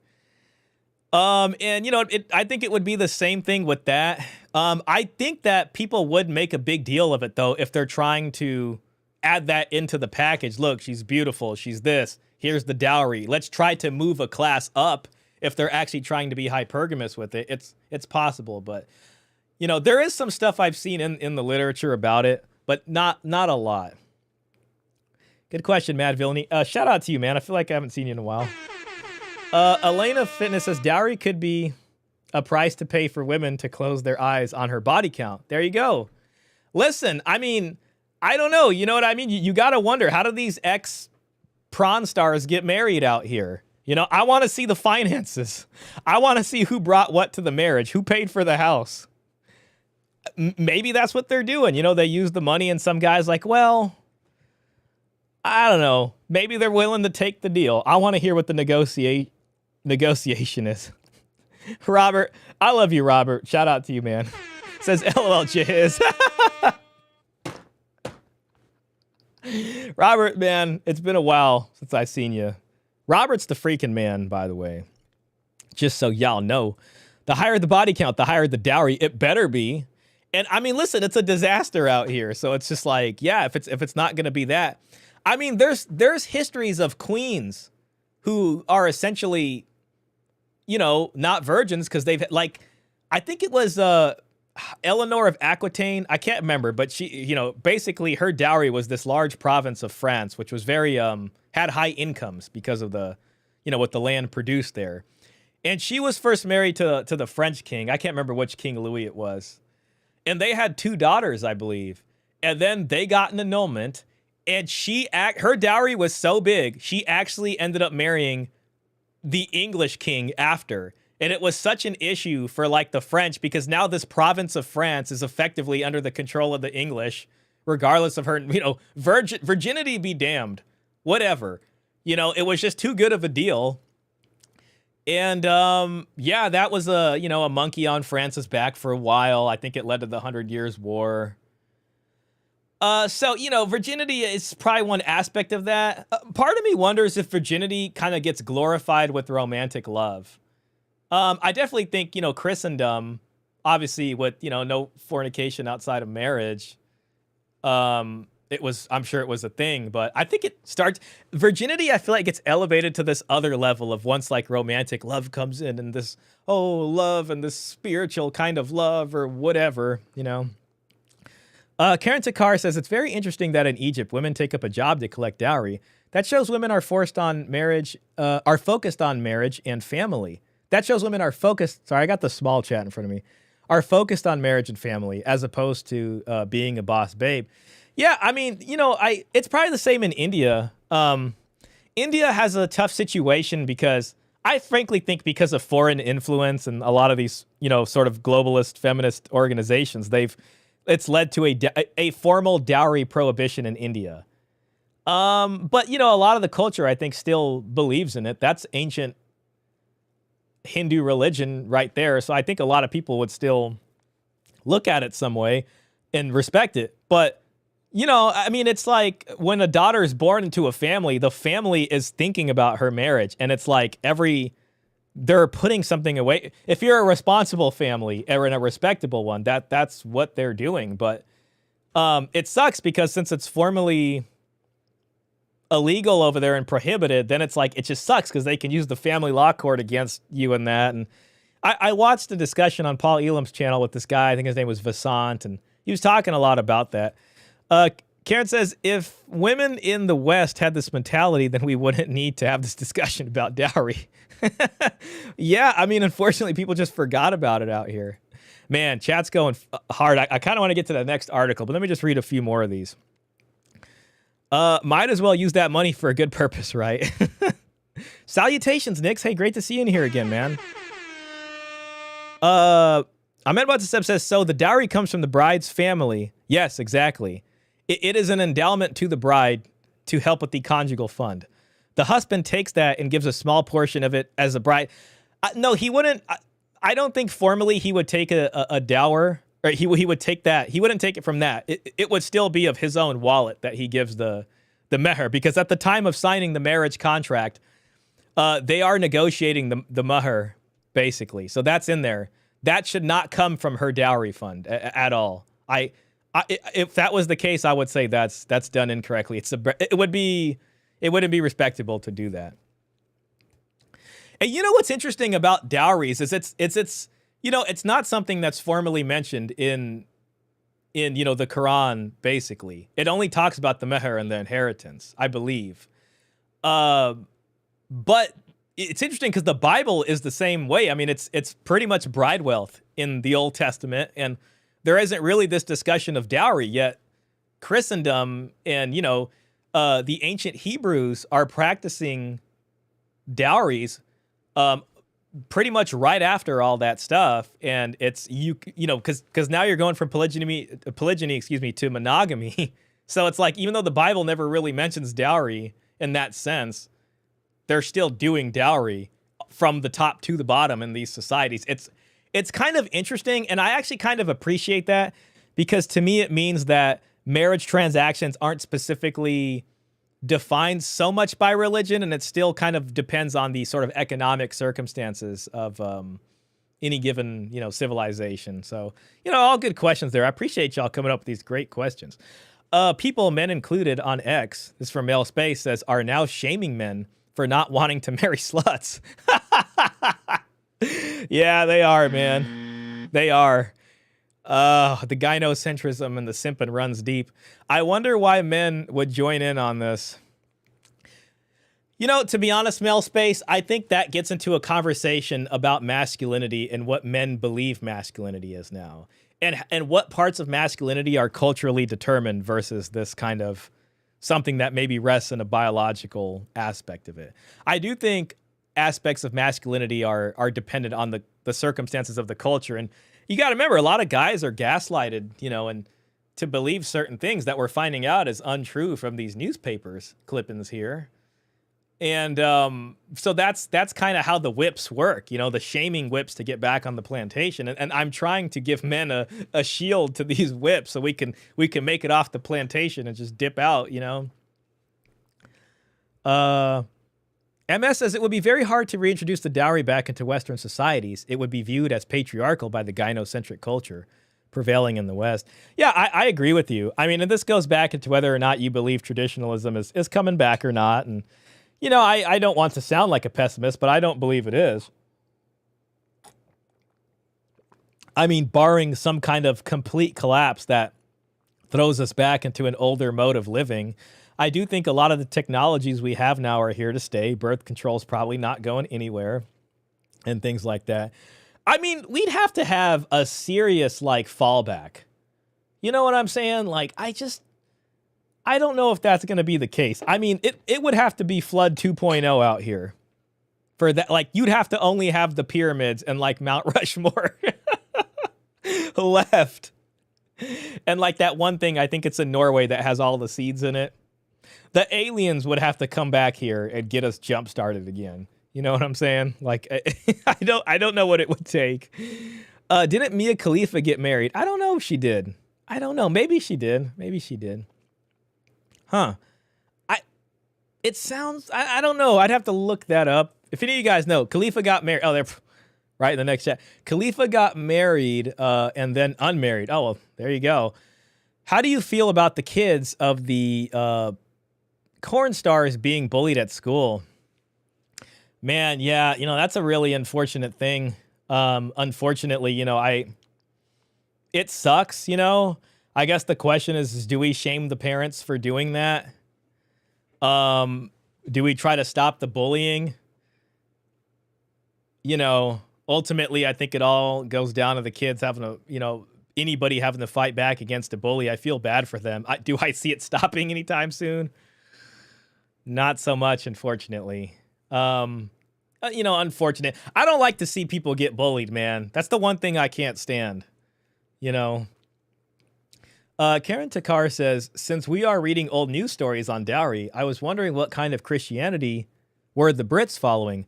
Also, was there any Orthodox Christianity practiced in 1800s Britain? No, I don't think there was any Orthodox there. I mean, maybe there was some people, but for the most part, you know, I think this is, you know, this is post-Protestant Reformation at the time, and you got the Church of England at this point, and this is kind of separated from your, you know, your Roman Catholic Church there. And then on the other side, you know, yeah, you got the schism. Not super familiar with that history, but that kind of creates what gives, you know, the Orthodox on the other side. You got your Greek Orthodox, Russian Orthodox, and then, you know, your Catholics. But, like, yeah, it would have been Church of England, which I think is primarily a Protestant deal. I could be wrong there, so open to being corrected. Now, 1800 Britain, just so you know, is like they're deep in industrialization, I'm pretty sure, and things are starting to change, you know what I mean? 1776 was the American Revolution. French Revolution happened not too far from beyond that. So, you know, you get all these huge changes, which are brought on by a lot of factors, you know, that's coming with a changing world. Ahmed says, no amount of dowry would be enough for me to marry a prawn star. Not unless I can also divorce her a week later. I've spent the dowry. Oh my God. Shout out to Ahmed, man. I'll say this, man. I'm open to hear what the offer is. I'm open to the offer is all I'm saying. And listen, man, like, there's gonna be some guys out there that'll probably take the deal, and, you know, I don't know. I do wonder what the breakdown looks like in, you know, the folks, those kinds of marriages. Eleanor of Aquitaine was first married to Louis VII before getting married to Henry II. Yeah, there it was. I couldn't remember which ones it was. I usually get confused. Mad Villainy says dowries in. Thanks for looking that up, MS. Mad Villainy says dowries in Western countries would have to be upwards of 7 figures equivalent. It would at least, listen, formally speaking, it should be the house, even the house and the wedding. But I would say at a very least, it should be half the house value. with both of your names on the property at the time of marriage. If she's going to be a stay-at-home wife, then you can trail into, because I would think for most normal families, the house is going to be their biggest asset, frankly. And so if a divorce does happen, it's still going to suck more for the guy, to be honest, with child support, and, you know, alimony and these kinds of things. But, you know, at least there will be a little bit of money to come out of that nest egg of the house once it's sold, because that will be legally yours. But yeah, that's kind of where we're at there. Because in a lot of places, you know, dowries was a house, like Italy. You know, we're talking a lot of places, Greece, Cyprus. Father X. Hey, shout out to you, Father X. Thanks for being here, man. Pearl asked me about custody, by the way, in our discussion, and I totally took that opportunity to shout your channel out. So when that video comes out, you know, you know, assuming it's not edited out, ultimately it's up to her team, whatever creative decisions they want to take. But I hope that they leave that part in there. What's up, Shaw? Can't stay on. Just stopping by to say hi to all. Stay strong, dads. Appreciate you, man. Thanks for coming in and saying hi, Father X. I value your channel and what you teach to men. Very, very great breakdowns on how to fight for custody on his channel. You're going to get more information there than you're going to get from your average family law attorney. Just my humble opinion. Robert Spencer says people aren't breeding. The world is ending with the whimper, not a bang. Well, you know what, Robert, I don't have any booze in here, but if I can just go ahead and just do a toast there for you, and just maybe we can just hit the glasses together and watch it all burn down, which sounds kind of sad and black-pilled. Let's not go there. Let's try to build something new. How about that? Mr. Pitt says, Cornstar Mom equals life on veteran difficulty. MS says, I wonder how spicy work stars are able to get married. I mean, they figure it out. I mean, you know, you know, I'm sure they make plenty from their careers. Some guys are probably going to take the deal and be like, you know what? They're probably, you know, still attracted to her. Maybe she's got some smooth moves. I don't know. Who knows really what the marriage is like? Maybe it's more like an open marriage too, when you really think about it. I mean, there's probably some interviews out there. That's what I'm imagining, assuming she still does the work. Though I'd like to think a lot of them probably retire from that industry when they get married. It's my guess. MS says Britain in the 1800s practiced Anglicanism and Methodism, and some Baptists. Very few Catholics. Shout out to you, man. Thanks for giving us that info. Karen Takar says, going back to the topic, I thought back in the 1800s and early 1900s, chastity of a woman was sacred, and they were not having random sex like women today. It's a good question. I think it largely depends on the class that they're in. Sometimes part of me thinks there was a lot more hanky-panky going on than we kind of realize, you know? So, you know, you got to wonder. It's not like abortions didn't happen. Maybe they did. I mean, you know, they had different herbs for that back then. I really do wonder, I guess is all I'm trying to say.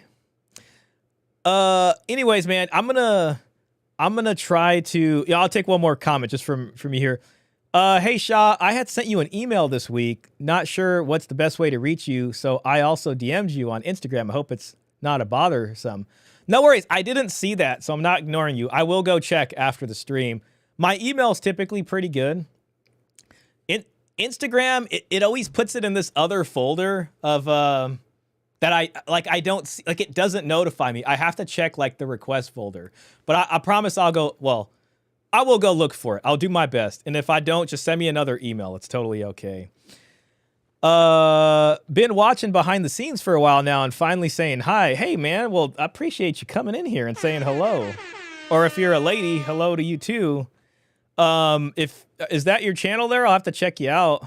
But yeah, I'm definitely willing to talk, man. I'll read your email and thanks for watching. Mr. Pitt says, corn stars could easily pick up a huge fan to marry them. You'd be surprised how many dudes would actually take the deal. Honestly, those guys probably wouldn't even care about a dowry. Nick says, imagine your classmate subscribing to your OF. Yeah, I mean, to your mom's OF. That would be pretty crazy. Oh man, we're at an hour and 34. I'm gonna get back to reading this because we don't stop out here. Even if we've been talking for a long time, we keep going. Unless our voice gives out and we physically can't talk. Where was I? Yes. The emotions and affections on which we begin married life are, it must be owned, apt to corrode and break with the daily tear and wear unless based on a mutual well-being. See that? This is talking about how romantic love, and even they know this back then. Even they know that if you're getting a love match marriage and you're basing this all off love, it will eventually dissipate and it's going to lead to problems in the marriage. And to bind man and wife in one, what tie equals home happiness, and to bind man and wife in one, what tie equals home happiness. That life will at times be sandwiched by some of the ills that flesh is heir to, goes without saying. But sorrows and pains are not unmitigated ills. Shadow all of us who are worth calling men and women can bravely endure. When called upon, if sunshine comes with the morrow. My brain kind of fell out. Shadow all of us who are worth calling men and women can bravely endure when called upon if sunshine comes with the morrow. But constant shadow, ah me, it sucks the blood and nerves and makes the strongest heart limp and weak. This is talking about a dowerless marriage here that's based solely on romantic love. Okay, that's my reading of it. And what a lot of little meannesses and underhand dealings are developed in the woman from the mere fact that nothing belongs to her. The husband may be as generous and liberal as, and this is what we see, right? This is what we read on the Red Pill forums. This is what we saw in the MGTOW forums. This is what we see in the Dead Bedroom forums. The guy's like, I did everything. She wanted to do this. She wanted to go on vacation. I bought her this. We did this whole thing for the family. I bought her all these things she wanted. I'm starting to put the kids to sleep and do all the chores myself, but she still, doesn't want to be with me in that way for some reason, right? We're literally hearing about this in 1897. The husband may be as generous and liberal as, with all haste let it be added, Englishmen mostly are. But to a sensitive, delicately minded woman to be obliged to ask for every petty sum outside the actual housekeeping money is a constant pain. And so not infrequently it happens that a wife will save herself this disagreeable necessity by making a stocking. Shout out to the Christmas stockings that originated from the dowry. And this is a stocking in quotes. By sneaking, expressive though I am fain to allow inelegant word, small sums from money. Basically, the wife is now starting to steal money from the husband and saving it away so that she can kind of have her quote-unquote own money so she doesn't have to ask him for everything. Now, if she had a dowry, this wouldn't be the case. Okay. Small sums from money given to her for set and defined purposes. So here's money for the groceries. Okay, so now she's sitting here taking 10% of the grocery money off the top. You're getting a little bit of less sugar in your tea because that money's going to the stocking. This is crazy, by the way. I mean, like, what a freaking article here. Amazing. Shout out to Peter Wright, gynocentrism.com. And what a degrading subterfuge, and how inevitably it tends to coarsen the moral fiber.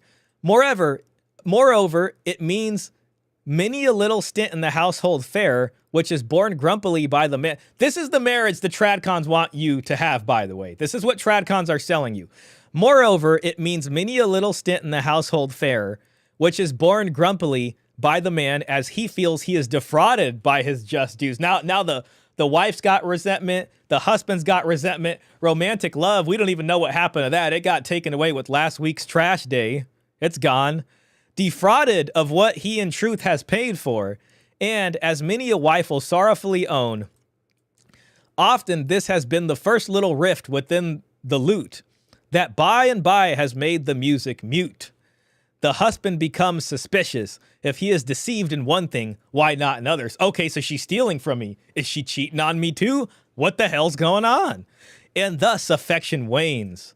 Okay, yeah, there goes romantic love. Nor is the woman the only one to suffer. The vanity of the man is injuriously flattered. It is fostered under unwholesome conditions. He becomes tyrannically capricious, and gradually there grows on him a false sense of superiority and wisdom. So now husband feels like he needs to boss up. and he's getting pissed. And she's just like, my husband's abusive. I live in a patriarchal, abusive household. He measures himself against his wife. Shout out to Coach Greg Adams, whose childish dependence stimulates his pride.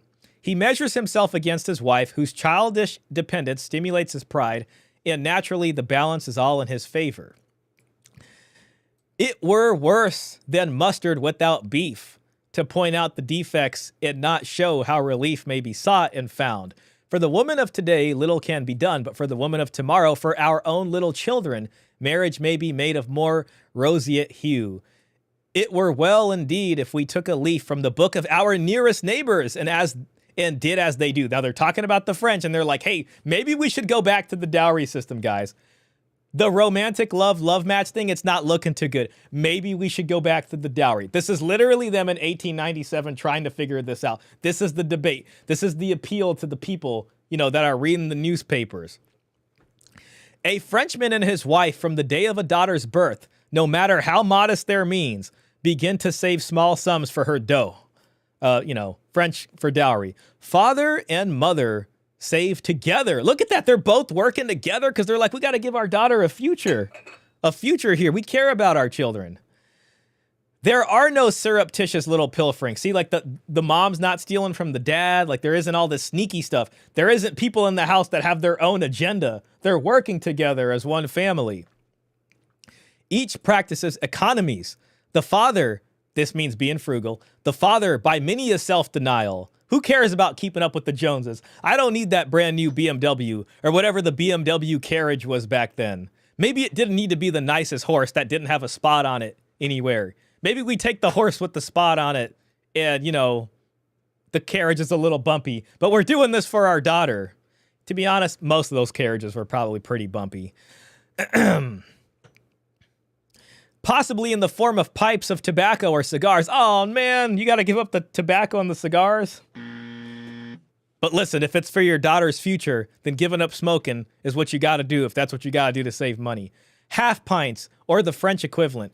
While the mother saves her... Oh, man, it's kind of messed up here. While the mother saves her mite in her personal expenditure... and 1,000 in other savings. Even the mom is saving. Insignificant to themselves, known only to women. It is truly surprising to what a sum these trivial amounts swell in 18 or 20 years. 20 years, 18 years, the mom is saving money for the daughter. And even if it's a smaller amount than the dad saving, it all becomes a big fund, to add to the dowry. And what a difference such self-sacrifice and generous forethought of the parents make in the life of the child. If she be of a humble position in life, her own small marriage portion makes just the difference between struggling, never free from debt poverty, right? This is before the welfare system, right? We didn't have the welfare. We didn't have Section 8 housing. If you're in other countries that have, robust social security systems or, they didn't have that. Or comparative prosperity and peace. See that? It is the death knell of the abuse of the higher system. In truth, whatever the status of society to which the girl belongs, physically and morally, she is benefited by bringing something to help build her nest. Her own nest, absolutely. Yup. Shout out to the dowry right here. By the bare fact of having a something which is entirely her own, she acquires the quality of prudence. Because she has some of her own money, she's not going to be wanting to spend money like it's crazy. Because it's like, well, okay, maybe I should think about where I'm spending this instead of spending his money like crazy. Like to like is a proverb whose verity is but proved by the occasional exceptions that the world affords.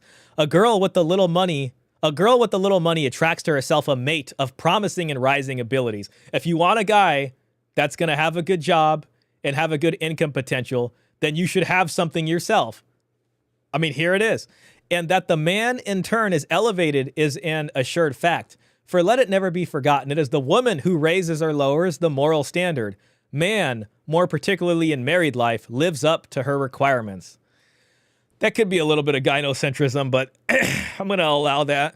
In system-loving Germany, the same end, a dowry, is attained, but by different means. There, when a girl is born, a general practice is for the father to enter her name as a member of a society, to which he binds himself to pay a certain yearly sum on her behalf. Oh, look at that. So there's like a fund. It's like a savings fund. The amount, of course, varies according to the social position of the parents.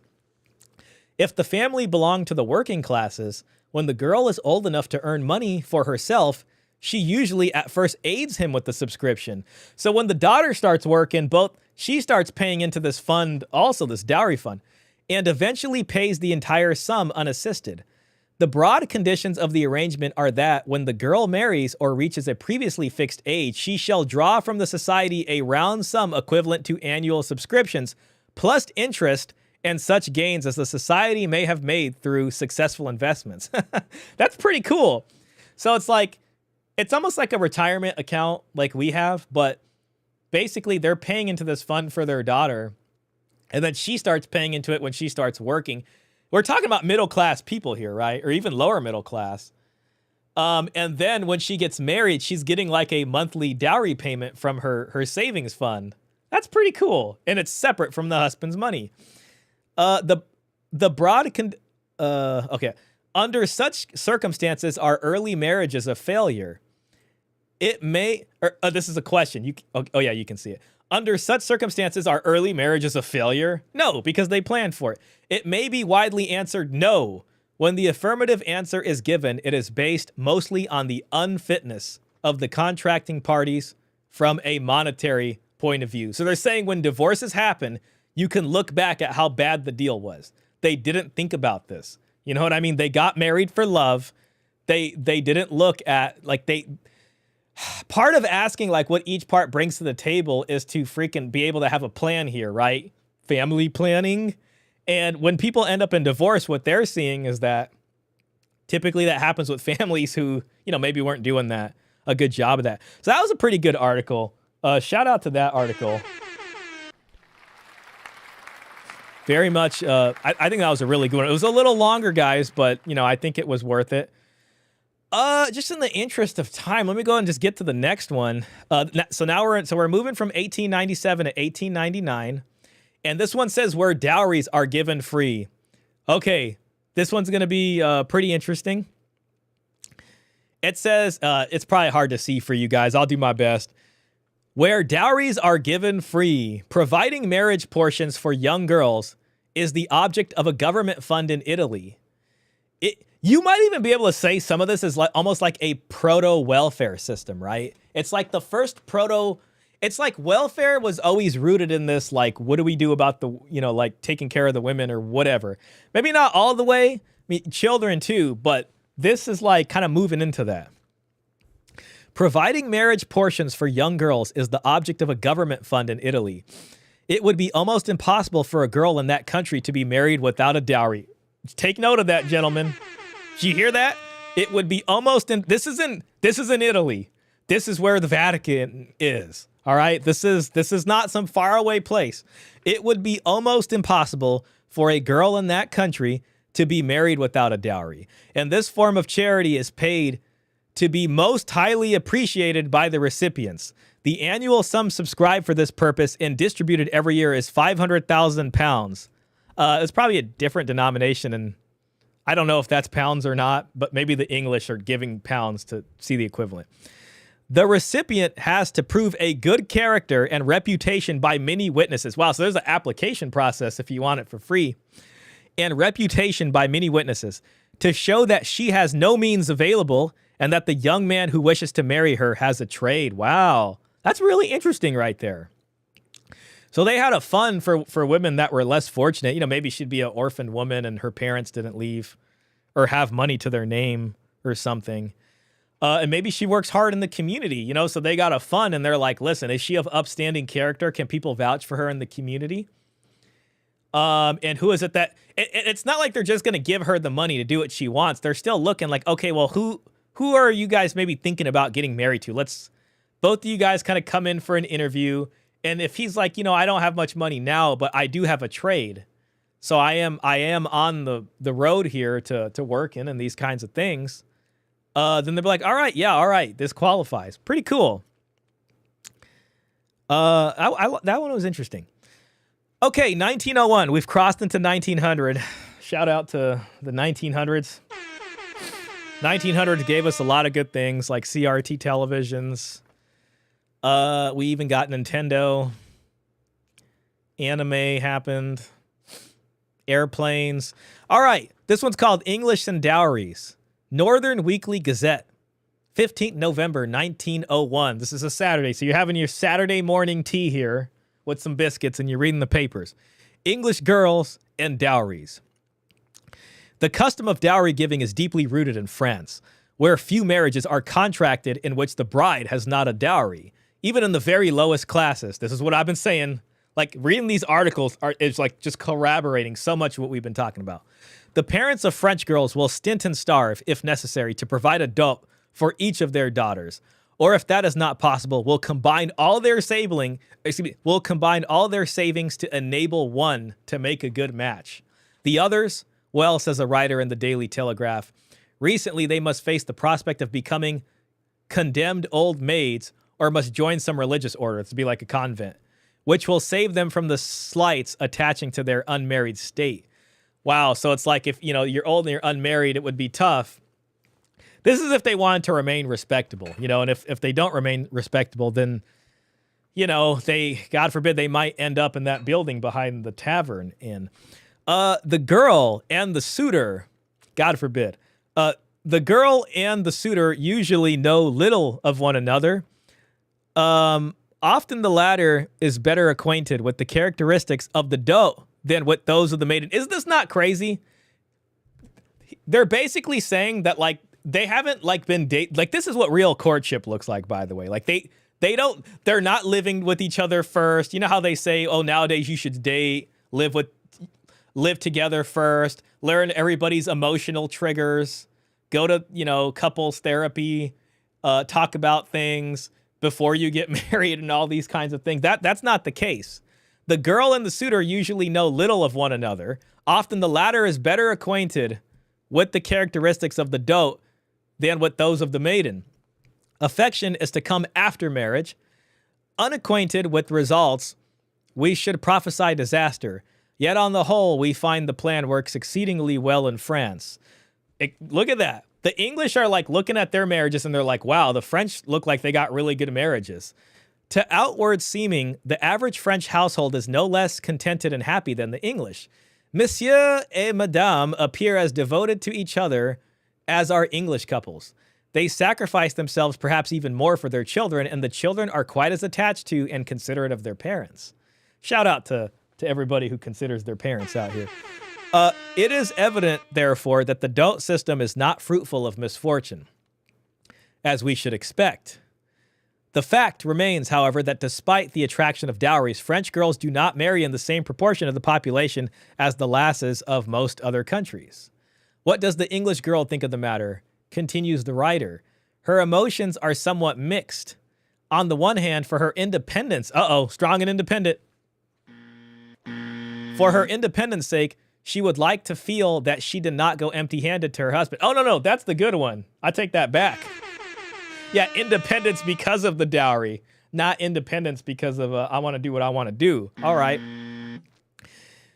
She would like to feel that she did not go empty-handed to her husband, and on the other, she would not willingly abandon the cherished certainty that she is loved for herself alone. I want to be loved for who I am. It would be idle to pretend that England is free from the fortune hunter, but to take the average middle-class girl, for she is the person most concerned in this question. The young Englishman does not marry her for her money, for the very good reason that, as a rule, she has no money to marry for. How's she going to have money if her parents aren't saving a dowry for her? Her father may be in very comfortable circumstances and may leave her a round sum at his death, but the suitor has rarely any expectations of benefit save in the remote future, and must depend upon his own exertions to provide a home for his wife for many years, right? So this is where it's like, oh, this is the beginning of you gotta improve. You know what I mean? Real quick, let me just read a couple chats. Robert says, not mustard without beef. Mustard with beef I have mustards with my steaks sometime. Wow, such an interesting article. Elena says, it's the intention of her working. Why is she working? To eventually settle down and have a husband. Why do women work now? To pursue their independence and get more D. Yeah, I mean, and then when it comes time to be married, it's like there's no discussion of what she's going to bring to the table in that regard. It's just like, well, the man naturally and the masculinity. Elena's Barry Fitness says, yeah, right, I'm the table. He must love and accept me unconditionally. Exactly. Regardless of past and all these kinds of things. It is doubtful if more than a very small number of middle-class young men are influenced in their matrimonial choice by the lady's possessions, present or prospective. A dowry might, it is true, enable some couples to marry earlier than they otherwise could, and it might procure a husband for an unattractive girl, for alas, nature prompts mankind to choose the well-favored lasses first. They're talking about looks here. But would it be an advantage to a girl to be married for her money? The English girl would rather say with Cordelia, since the respects of fortune are his love, I shall not be his wife. See? So this is the, oh, well, I want to be loved for me coming in.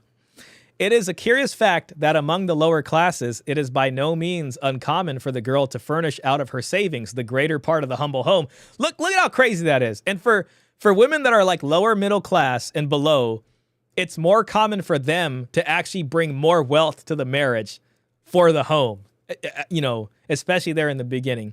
Yet the average Englishman prides himself in assuming all responsibility of providing a house and support for his wife. This is the culture changing.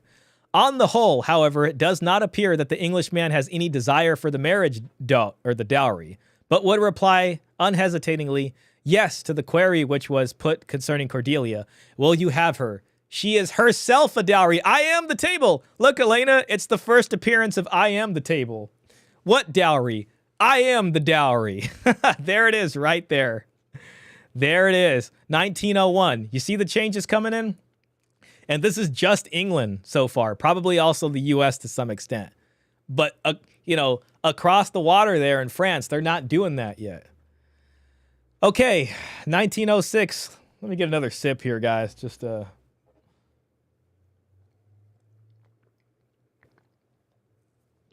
man.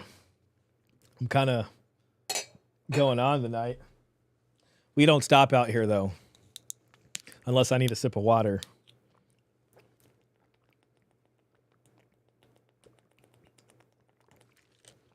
Oh, that was good. That was pretty good. All right. 1906, The Dowerless Daughter. This is in Cornubian and Redroot Times, 17th March, 1906 on a Saturday. The Dowerless Daughter. Of all figures in middle-class life, writes TP in TP's Weekly, I have always regarded the undowered daughter as the most pathetic. Oh, man, he's coming in hard. Brought up in comfort and taught everything except the art of living and of making a livelihood. She rises on the horizon of the world with all her charms and young desires, and then she waits until the man comes forward who is willing to take all these beauties of mind and body at the price of giving her food and a bed and a home. Leave that girl suddenly deprived of parents, of home, and of money, and then the world often shrinks from her. The unendowered daughter, she is the real Antigone of the modern middle-class world. Shout out. Be right back. We're going to read this one. It's a long one, folks. Just going to let him cat real quick.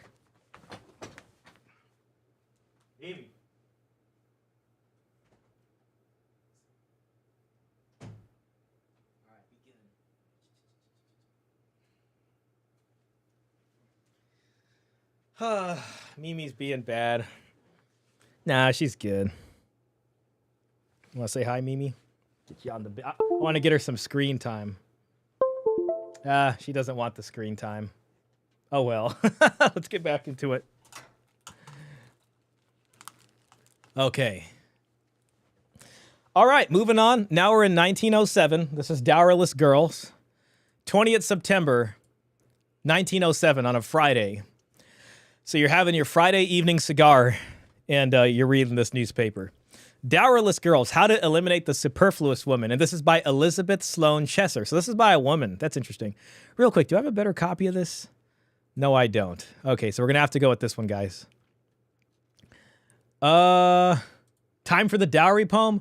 Good idea, man. I think it'll give me a little bit of a talking break here. Thank you, man. Okay, here is the medieval dowry poem. This is from Dan the Man. The problem is I ran out of version 4. That's all right. It's no problem. Okay, I see you got 2 of them. I'll do the second one. If you're guys interested, I could change it to a male singing. All right, real quick. We don't stop. This is exactly what I had in mind.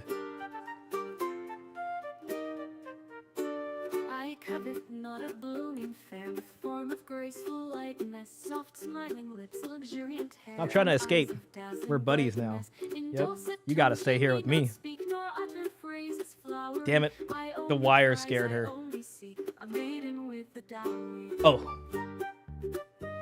I do not wish that she should sing Italian airs divinely, strike the guitar's melodious string, dance the mazurka finely, nor sketch with pencil bold and free scenes picturesque and bowery. To please my taste she needs but be a maiden. Just catching my breath, guys.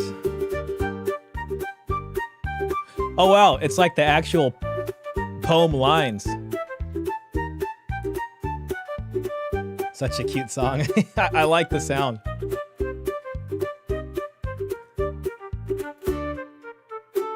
There is a fact that all allow a cut and dried expression. I like those old, like, medieval sounds. Shout out Down the Man. Life's most rugged ways, I think, might soon grow smooth and flowery, if to my fortunes I could link a maiden with the dowry. A maiden with the dowry. Is that the... Yep, there it is. The maiden with the dowry. Beauty not long, the eye contents, wit is a treacherous bubble. Good dividends and well-paid rents are lasting balms for trouble. And though love sky This is what you'd hear in the tavern in medieval times. No matter, so I call my own a maiden with Suno is crazy.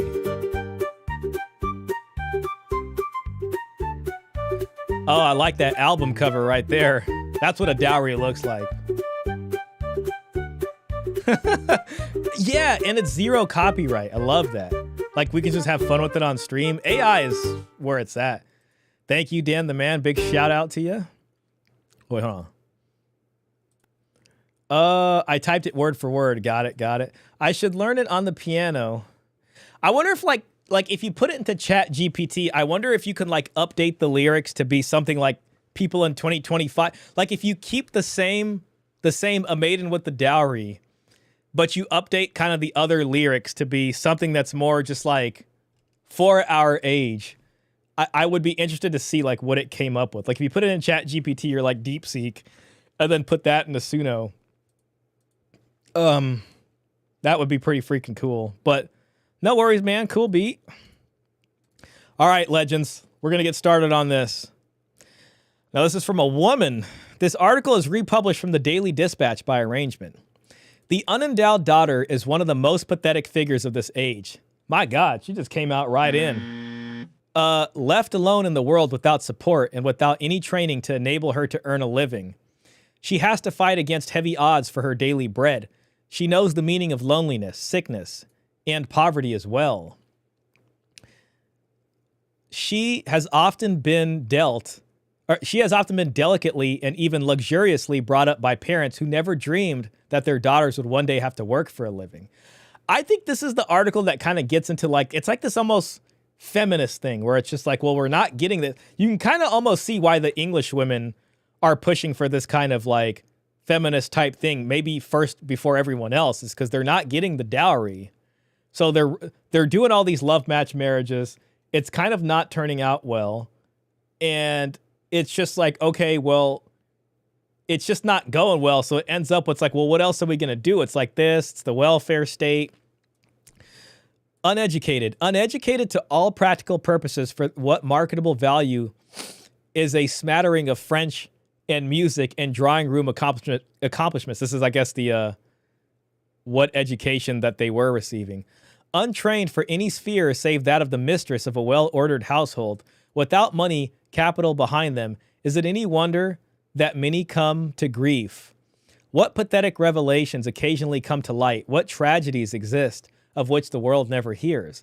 The upper middle classes are very conservative concerning the woman movement. Yeah, that's feminism. That's it. The woman movement. See that? And this, essentially, it looks like she's a someone who's supporting the woman movement, but she's calling out the hypocrisy of like, well, why can't we work when we're not getting dowries? This is very interesting right here. Where did I leave off? Okay. The professional man who is making an income of £1,000 to £2,000 a year does not like the idea of his daughters becoming working women.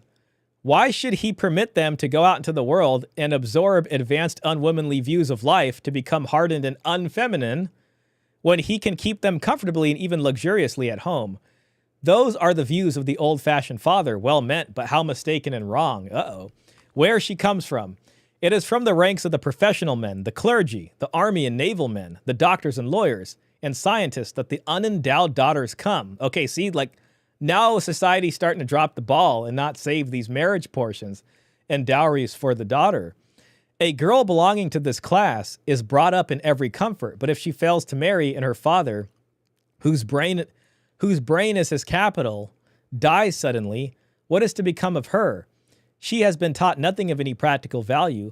What chance has she against the daughter of the small tradesman who has a degree or teaching certificate at her back, or who has the qualifications of the first-rate typist or clerk? See that?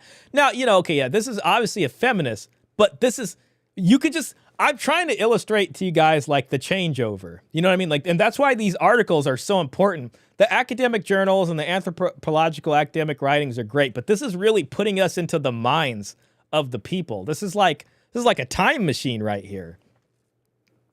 The daughters of the lower middle class also have not been so delicately reared, so luxuriously brought up. They can rough it better if fate compels them to face the battle of the life unaided. The professional man, as a general rule, has no money capital to leave his family. The small tradesman who has lived at the rate of £200 a year may be able to leave his family £5,000. Interesting. So it's kind of showing like who's saving and who isn't. Parents and careers. Parents ought to be made to realize that they have responsibilities towards their daughters, especially nowadays when the position of women has altered so much. It is a crime if a man who cannot leave his daughter financially independent fails to provide her with a sufficient education to make her own way in the world. This article right here is really showing us something. See that? Like, no dowry, well then at least give us a college education. Interesting. So many parents grudge the money spent on the daughter's education. The sons must first be considered. The daughters are a very secondary matter altogether. But if parents only knew what it means for a girl to have to work who is not educationally fit or practically equipped for the battle of life, they would not grudge the £50 or £100 which, judiciously expended at the right time, would make all the difference to their daughter's future. Overcrowding and competition. It is far better to give a girl a good marketable education at the proper age than to leave her a few £100s 10 or 15 years later, when she may have passed the marrying age and the receptive period, when it is easy to work and profit from educational advantages. What place can the untrained girl hope for amongst working women in these days of overcrowding and competition? This is the thick of industrialization. She may, if she is sufficiently young and smart, become a West End shop girl. West End girls. You know that song by, I think, Pet Shop Boys? With 10 shillings a week in her keep, or a music teacher feverishly attempting existence on £1 a week. This kind of sounds like, it's funny because it's like we're at the other end now where you see a lot of women spend a lot of money on their education and degrees, and they still kind of end up in this position of not being able, because we are at the kind of tail end of modernization. The fruits of modernization have been taken from generations before now, and college ain't what it used to be, but this is at the beginning of modernization. So they're starting to see the potential for the money. She may, poor soul, try the stage or the thankless, miserable, overcrowded career of the lady help. She can hardly hope to make a prosperous livelihood without the necessary capital which a useful education would have given her. Of course, marriage is often a way out, but marriage can only be regarded as a possibility. 1 million more. There are 1 million more women than men in the United Kingdom today, so that matrimony as a solution of the problem of the unendowed daughter. Sorry, I got my cat over here plotting. I'll start over. 1 million more. There are, let me just make sure I don't have a chat screen pulled up. Okay, I always have that. Okay, I'll get the chat after I finish this article. 1 million more. There are 1 million more women than men in the United Kingdom today, so that matrimony as a solution of the problem of the unendowed daughter cannot be depended upon. There are not enough men to supply husbands for the available women. What is it to become of the girls who do not secure eligible husbands? Who, it is said, are becoming scarcer every day. Girls, this is, where are the high-value men? There's not enough high-value men. Girls can no longer be brought up to feel that marriage is certain or even probable. And the day when man was willing to harbor all his dependent female relatives, his spinster sisters, and maiden aunts is no more. Wow. So if your aunts and your sisters didn't get married, pretty much they're still in your household. Looks like even if you're married, or you'd have to provide for them somehow, which makes sense. The only way to ensure a girl's future is to give her a decent and common sense education. Without that, a girl has no chance if she has to compete against other women thoroughly trained and equipped. Every girl ought to be educated in some trade or profession unless her parents can leave her sufficient money to live on independent of work. Parents' criminal negligence. Marriage should be regarded only as a possibility, and although a girl ought to be grounded thoroughly in domestic affairs, she should have at the same time some definite training, fitting her for self-support. The man who leaves his daughter to the chance of finding herself adrift and handicapped by lack of training is criminally negligent. I would give every girl a fair chance in life, not by providing her with luxuries, but by educating her so as to give her strength of character and practical capacity. The domestic subjects alone offer a large choice. The domestic science schools all over the country provide excellent trainings for girls in cookery, laundry, dressmaking, and housewifery generally, fitting them at the end of 1 or 2 years to earn their daily bread decently and with modern comfort. Look at that. Isn't this crazy? Like we're seeing the changeover. We're in 1907 now. A lot of the gaps are being filled by these articles about kind of what happened, and how we started getting here. They go to the wall. The wall? Wait a minute. It is the incompetent, half-trained girls who go to the wall and whose future provides apparent reason to imagine that most occupations for women are already overcrowded. Even though a girl may never require to use her training, it is always there if the need should arise. Life is very uncertain and full of ups and downs. This part's kind of... But the better educated a girl is, the more practical and useful a factor she will be. Whatever her something in life... Oh, man. I know I can get this. Yeah. If any of you guys can tell. Whatever her something in life, apart from the question of financial need, most women are the happier for definite occupation and an interest in life beyond the study of dress and social amusements. And real happiness can only be derived from personal exertion, from working for others, and from striving after high ideals. You see that? A lot of this is the conversations, even tradcons are having about if a woman should work or not. This is a very, very interesting article. This is showing a shift right here, right? And people are reading this, and this is convincing people one way or another. It's probably printed in more than one newspaper at the time.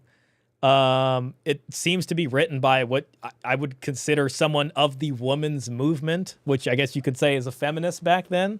It's very interesting stuff. Let me just catch up with chat before we get to the next one.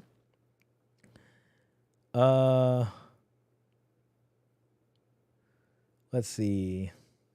I love the music, kind of old-fashioned. Yeah. I forgot what the medieval sort of style is called, where it's like the kind of string instrument, and you kind of imagine them with the hats and stuff.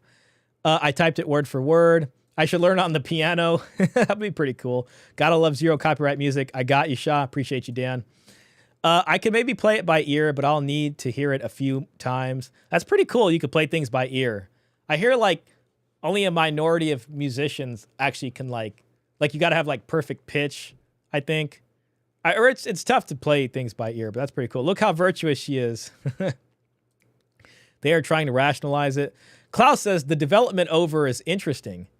Right about the start of 1900, the British got their breed of feminists called the suffragettes. Yeah, excellent point. Shout out to you, Klaus. See, like this is all starting to fit in. Elena says, I can see the push for social programs for women here. Exactly. This is like proto-welfare coming in. Trevor, found it. Damn the man, that song reminds me of the Living Tombstones blue remix of Baldy's Basic song. I'll have to check that out.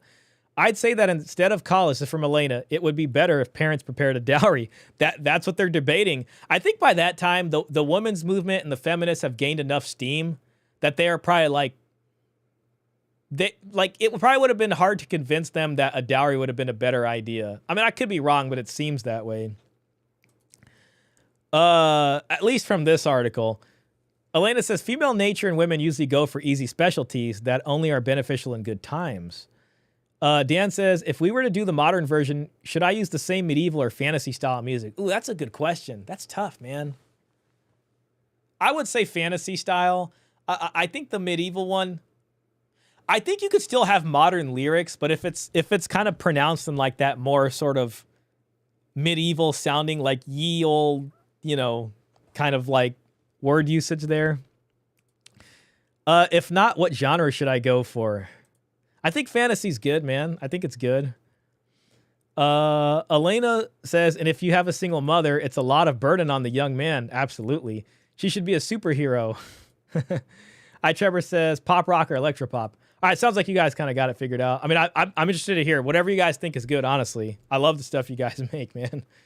Yep, she can always trade her body in bad times. Well, they don't call it the... Listen, I don't want to make fun, of that or anything, but unfortunately, that is kind of what happened if it got really bad. You know what I mean? Now, I ain't going to put it past here that some of the ladies out here, some of y'all want to do that. But, for others, if it gets really bad, unfortunately, that kind of happens, Trevor, give that remix a listen. Baldy's Basic song. I got to do that. Might give some inspiration. Independent occupation equals becoming an independent public 304. Elena going in. Dan the man. I'll check it out. All right, legends. It's time to move to our next article. Don't worry. Okay, this next one's going to be a fun one, guys. I kind of wish I had this last week, but it's another article that talks about how the Christmas stocking and the dowry. So this is 1910, the dowry, called The Dowry from the Northern Weekly Gazette 24th December, 1910 on a Saturday. I wish I had it for last week's stream, but since I got it after, shout out to Peter Wright for sending this to me. I wanted to read this just to kind of touch up on last week's stream. Also, shout out to Caesar Quintana for telling us about this. I didn't even know to look into this till Caesar Quintana mentioned it and told us about the story of St. Nick. Anyways, here is an actual newspaper article from 1910 that says and confirms the same thing. If you needed more evidence, the dowry, the hanging of the stockings, without which no child would believe it was Christmas, really originated from something which had neither to do with children or Christmas. And the only connection it has with Christmas is the nearness of St. Nicholas's Day to our Lord's Day. But I'll tell the tale. Long ago in Italy, maidens had to have a dowry before they stood a chance of being married. Shout out to that. And on the eve of St. Nicholas's Day, 3 daughters of a very poor nobleman were discussing their chances of ever being married, when no dowry could be provided for them. When one of them said, "Let us pray to St. Nicholas tonight to provide us each with one." To which they all agreed, and before retiring to bed that night, they all did. And lo and behold, in the morning, each found a purse of gold in their stocking. Even after that, young girls placed their stockings in a prominent position on St. Nicholas Eve, December 6th. And now it has become a regular custom, only the date has changed to Christmas Eve. So shout out to that story. and to the good folks there. Looks like Elena's taken off. Elena says, such a great show, Shaw. It's dinner time here. Well, you enjoyed dinner. Hope Plutarch's doing well. Also, I saw that you guys did a stream. I wish I could have made it to your stream. I do apologize for not doing that. I'll have to catch the next one. I'll try to rewatch the parts I missed tomorrow. Thank you for your work. Take care, everyone. Well, take care to you, and I hope you enjoy dinner. Thank you so much for being here. Okay, well, that's a fun article. I wanted to share that. That's, yet more evidence to what we were talking about last week. Okay, listen, this one, I read another Dowerless Daughters one, and I don't know if I'll actually be able to read this one. This one's a little tough. This is from 1912. It is almost universally true to say, I think this is actually the same one as the other one or similar, so we can skip this one. Oh, this is another Christmas stocking one. This is 1914, so we have a second Christmas stocking article. This is the Blackpool Gazette and Herald, 18th December, 1914. It was a Friday. So it's on the 18th December. It's right around Christmas time, so they're getting in the Christmas spirit, and you get this published in this paper. The Christmas stocking. Many years ago, children hung up their stockings on St. Nicholas Eve, December 6th. Young women in convents all over Europe also placed their stockings at the door of the abbeys. This was an adaptation of the custom of young women's praying to St. Nicholas to provide them with good husbands and a marriage dowry. According to tradition, St. Nicholas once, under cover of night, threw 3 purses of gold into the house of a poor nobleman who was unable to provide for his 3 daughters. The money was their dowry and enabled them to marry. Some claim that the shape of the purses of that day, which were much like stockings, gave rise to the custom. Gradually, the hanging up of stockings on St. Nicholas Eve ceased, and the custom was incorporated into our Christmas festivities. So that's some fun history there. Fun history. This is the same one. It was just an easier to read version. I probably should have went to that. Okay, now we're in 1915, guys. This is, so we got 1, 2, 3, 4, 5 more. 2 hours and 21 minutes on the stream here. But it's worth it, guys.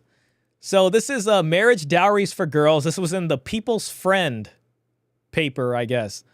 This was 1st March, 1915, on a Monday. Marriage dowries for girls.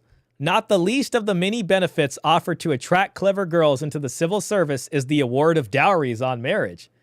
Of course, all girls employed in the post office and other government departments are compelled to relinquish their position on marriage. Isn't that interesting? So they're giving jobs to women, and the payout is a dowry, and then they have to give up the work to go live a domestic home life once they're able to get married, once they have a dowry. Guys, they couldn't make it more clear than this. But a handsome gift is made equal to 1 month's salary for every year that the young lady has served. Wow. With a maximum of 12 such sums. In the case of lady clerks, this dowry may be as high as 80 to 100 pounds. Interesting. Sounds like per month there. If you desire free particulars regarding any civil service examination of practical advice as to how you might secure a good position in any other sphere, you should write to the principal, People's Correspondence College, 7 Bank Street, Dundee, the popular college conducted by the proprietors of the People's Friend. Isn't that so freaking interesting, guys? Okay, moving on. All right, we got another long one. 1917, Marriage on the English Plan.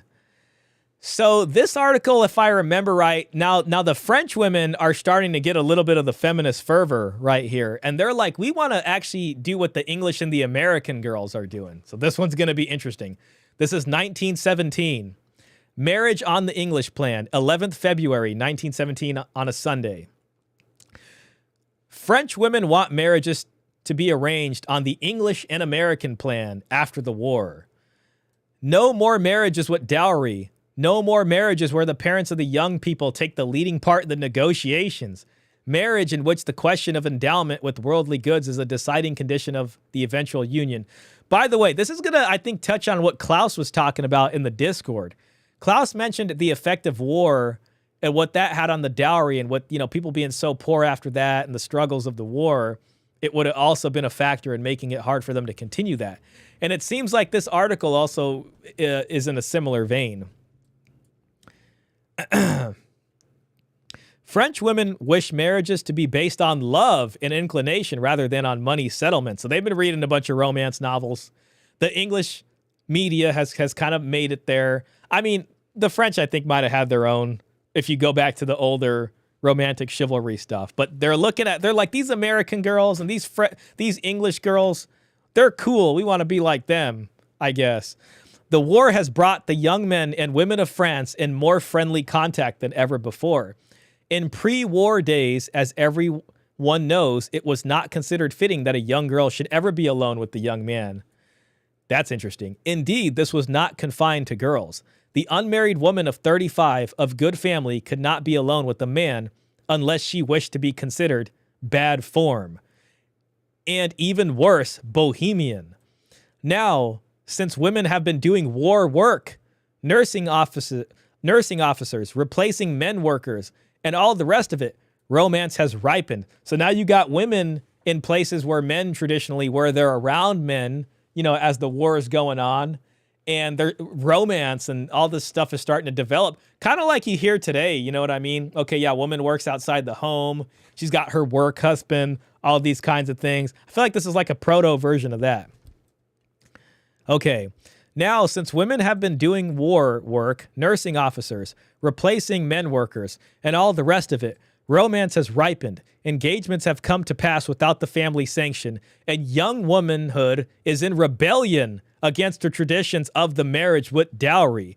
You see how we're moving across time, guys? We started in 1700. We went all through the 1800s. Now we're in 1917 after World War I here.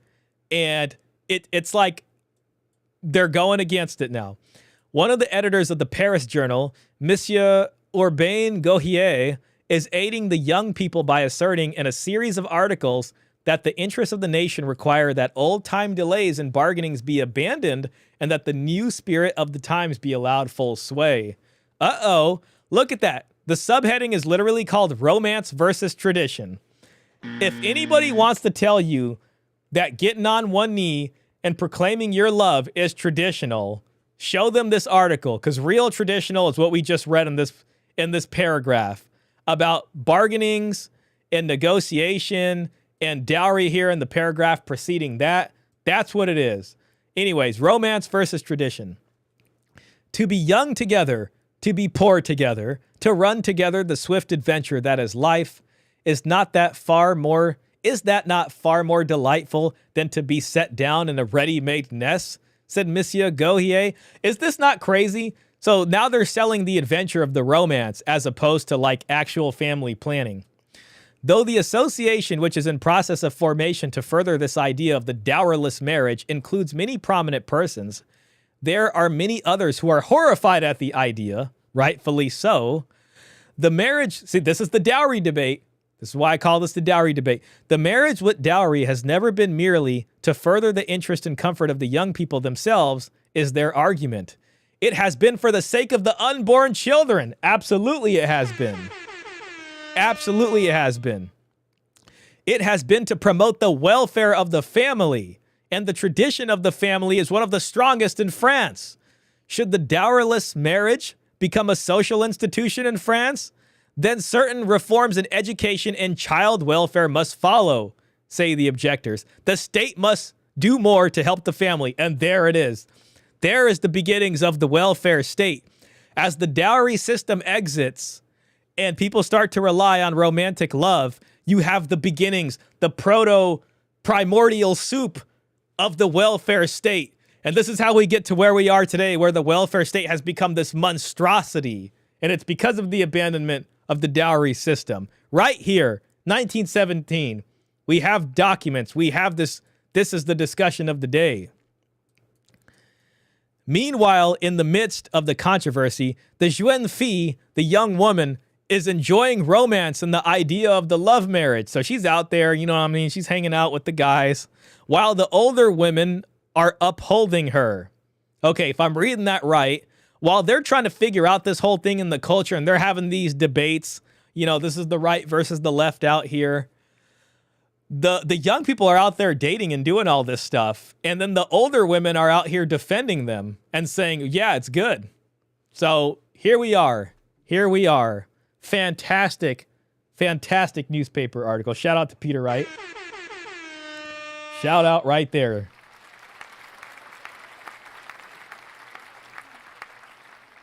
Okay. 1918. All right, here we are. 1918. Dowry-of-beauty. Gift for every woman and girl. Okay, so you see where we just came from? How it's all about romance? Now check this out. Every British woman and girl has a dowry, quote unquote, worth far more than money or property. In other countries, the dowry, money or property, plays a prominent part in all marriage contracts. Only in Britain is a woman's beauty considered an all-sufficing marriage dowry. I am the table. I am the table. What do you mean, what do I bring to the table? I am the table. How dare you ask me that? I bring me. Look at this. This is the dowry right here. See that? 1918, we're seeing this. Only there do we read of so many marriages of the aristocracy with women whose beauty is their only dowry. See, this is the changeover. This is the changeover right here. Short article, but a very important article right here. This is the changeover. Let me just catch up with chat real quick.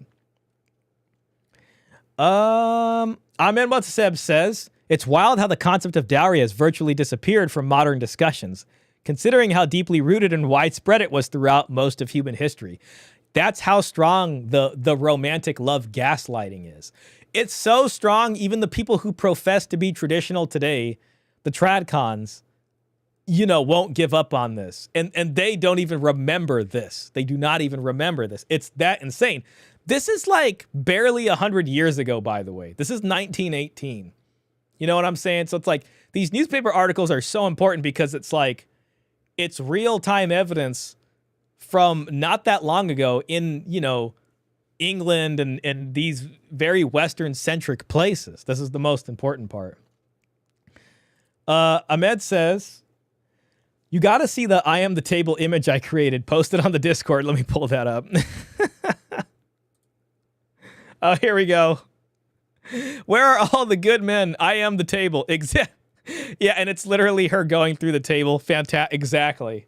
Where is the table?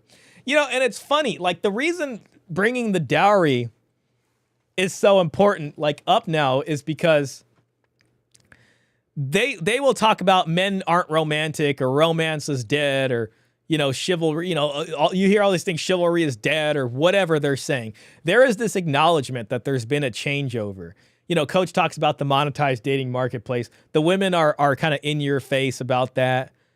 And it's just like looking, so it's like this kind of romantic love experiment when it comes to marriage has definitely failed. There's enough talk amongst red pill and manosphere circles about the disasters that love match marriages have been nowadays. You know, the dead bedrooms and the bending over backwards and it not working and just the resentment that develops there. So what the tradcons are selling as a marriage plan is pretty much dead in the water. I'm sorry. You know what I mean? It's just like, this is the proof positive of all that stuff. Thank you for that picture. I mean, that's pretty good. Robert Spencer says, I might just get married again if they are an actual table. At least you can use the table for something, I guess. What's up, fellas? Yo, Happy Bachelor, welcome in. Happy Bachelor says, I'm late, but better late than never. I would really recommend that you go back after the stream and you watch what we just went over. What we went over was pretty crazy. Like I think there's a lot of value in the stream. Not trying to oversell it, but this is really good stuff. We're going through old newspaper clippings that talk about the dowry. Robert Spencer says something to put my feet up on. The utility value.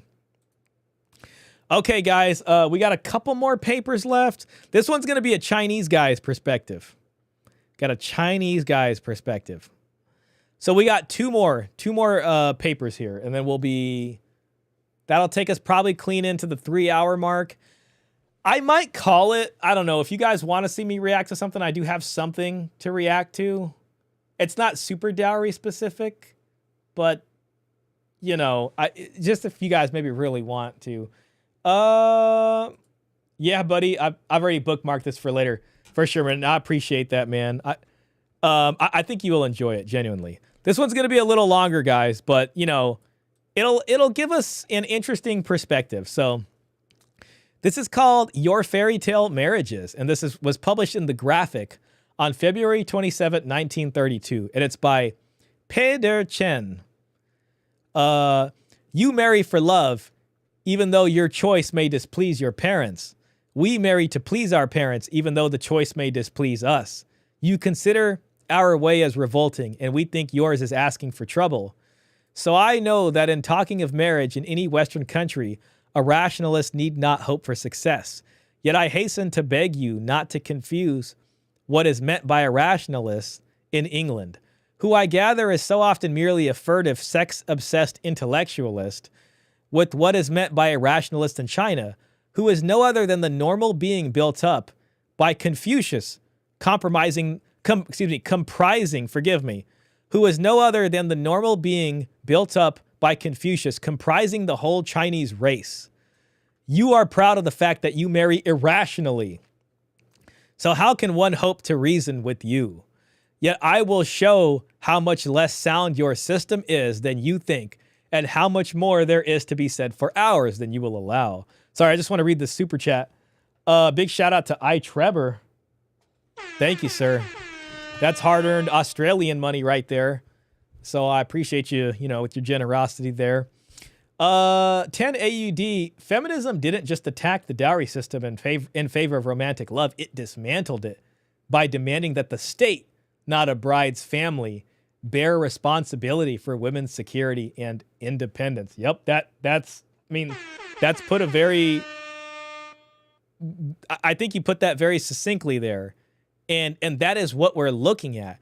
And, there's a weird discussion here also, because it's like, okay, if the state took place of all this, did they actually take place of it all correctly? I mean, I was watching Legion of Men. I actually saw an episode of his. And I can't remember if it was the one, because Raymond Thoughts and Mind was in there. And I don't know if it was that one or if it was another episode. I don't watch him as often anymore, but I saw that one. And he talked about like the state needing to give incentives, or like as a possible suggestion, like a state-backed home loan where the couple has a low interest loan or something, and they owe this much money, and every kid they have, a big chunk of the loan gets wiped out for that to encourage fertility. And it's funny because I was thinking about that, and I was like, that's like a pseudo dowry, basically. If traditionally women's families provided a home, or at least a lot of funding to it, this is kind of like asking the state to do the same thing. And if the state pushed this out and took over these things, then is it right or wrong to ask the state to create some sort of programs to help people get homes and to stay married? Sort of like a pseudo dowry, basically. So it's like they took away dowries, but they didn't replace it with what fully they should have replaced it with. Instead, it's like child welfare. It's more just women-centric stuff. It's like, okay, welfare and then, monies for single moms and children, or single parents and children's, and then you have Social Security on the other end that you pay into for the elderly, but there's not much there to start homes, basically. So it's like, does the state actually have a responsibility to come in and create some sort of dowry program on a collective level, since they did have this role in kind of maybe pushing it out, if you can argue that? So that's an interesting discussion. I don't think Republicans or tradcons would like that. But we're in a situation here. What's up, Mimi? You just gonna scratch me? What's going on? She just doesn't want to like jump up and hang out with me. She just wants to like do a bunch of things.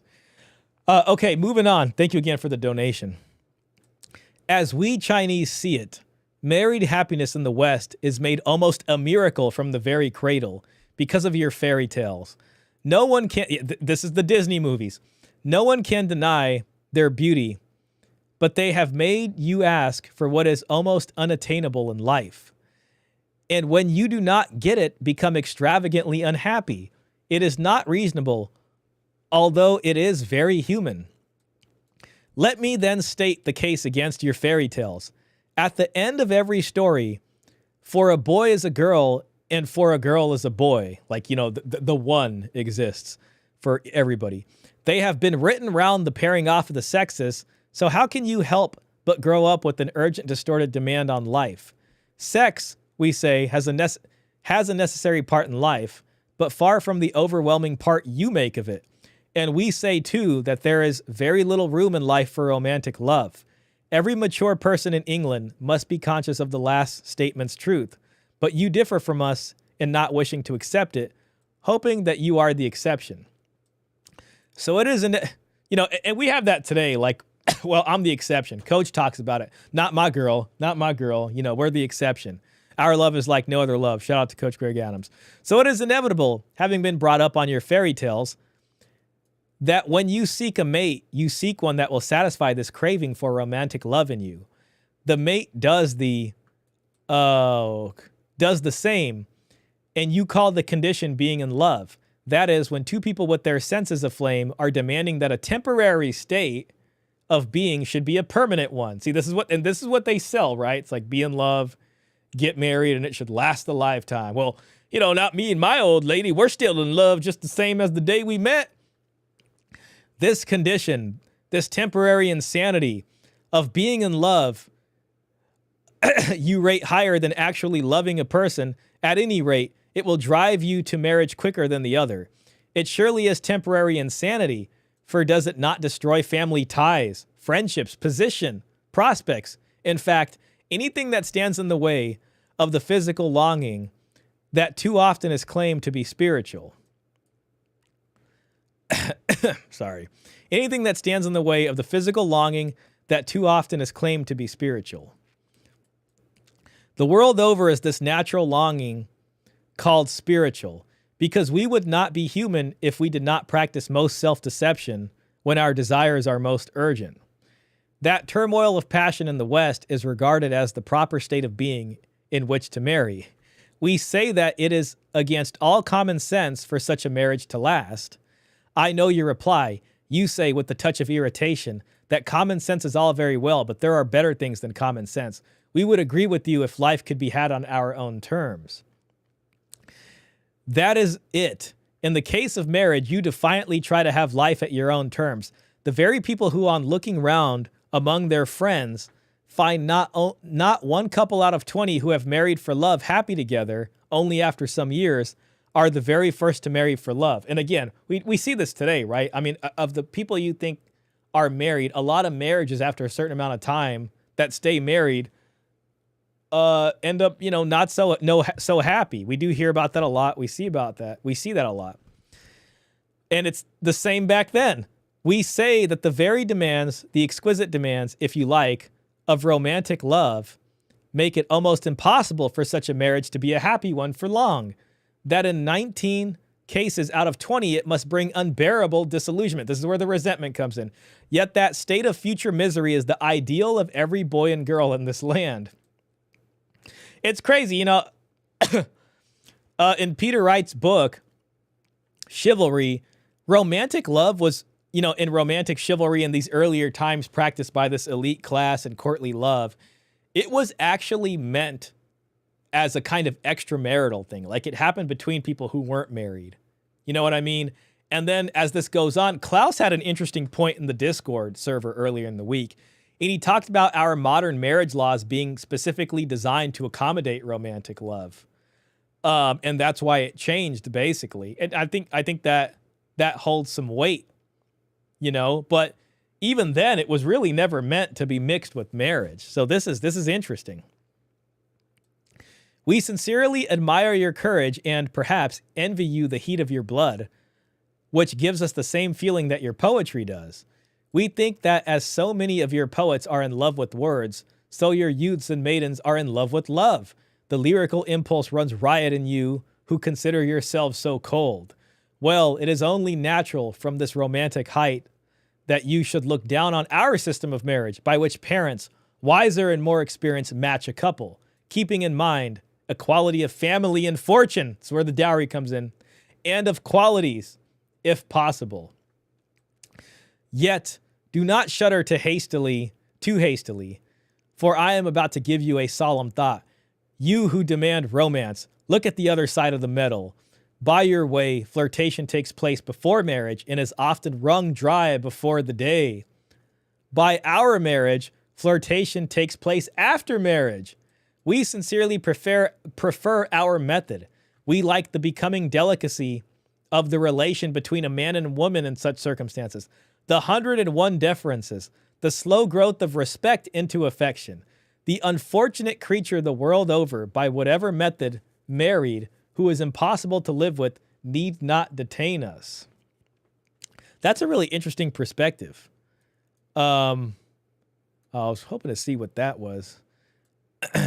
So often when your once love-stricken couples are thinking of separation, ours are beginning to fall in love. That's fascinating. Let me just read this picture.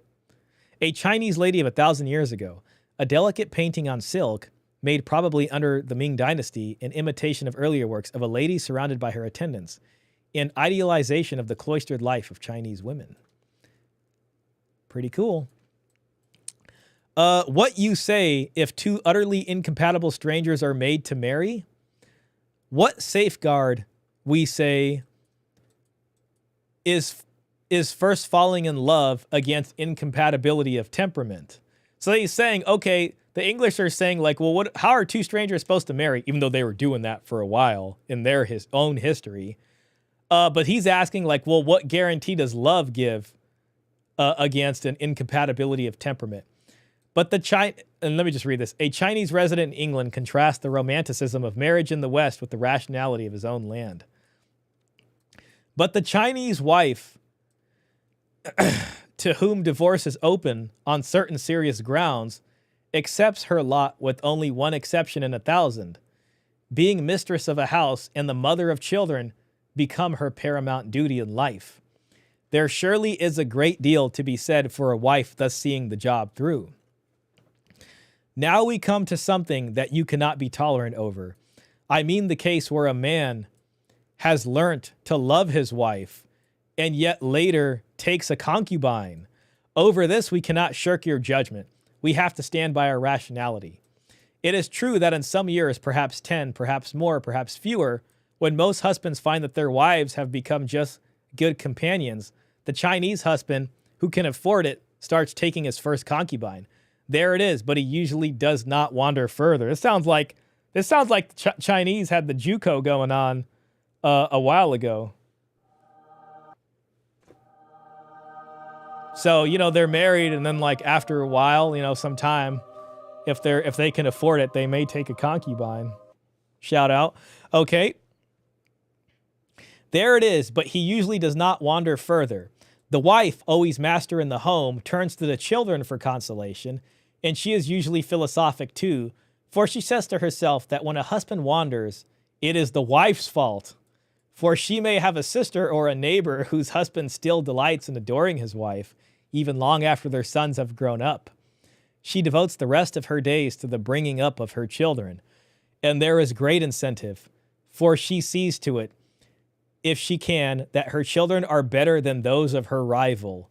English women may find this a blank existence, not so a Chinese mother.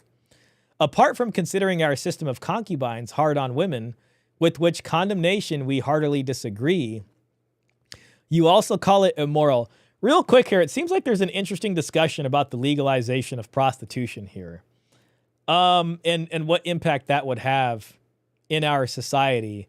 I feel like the Chinese version of that is concubines, at least from this time period in the article. And, you know, you have these kind of gray area things like the JUCO. Shout out to Coach.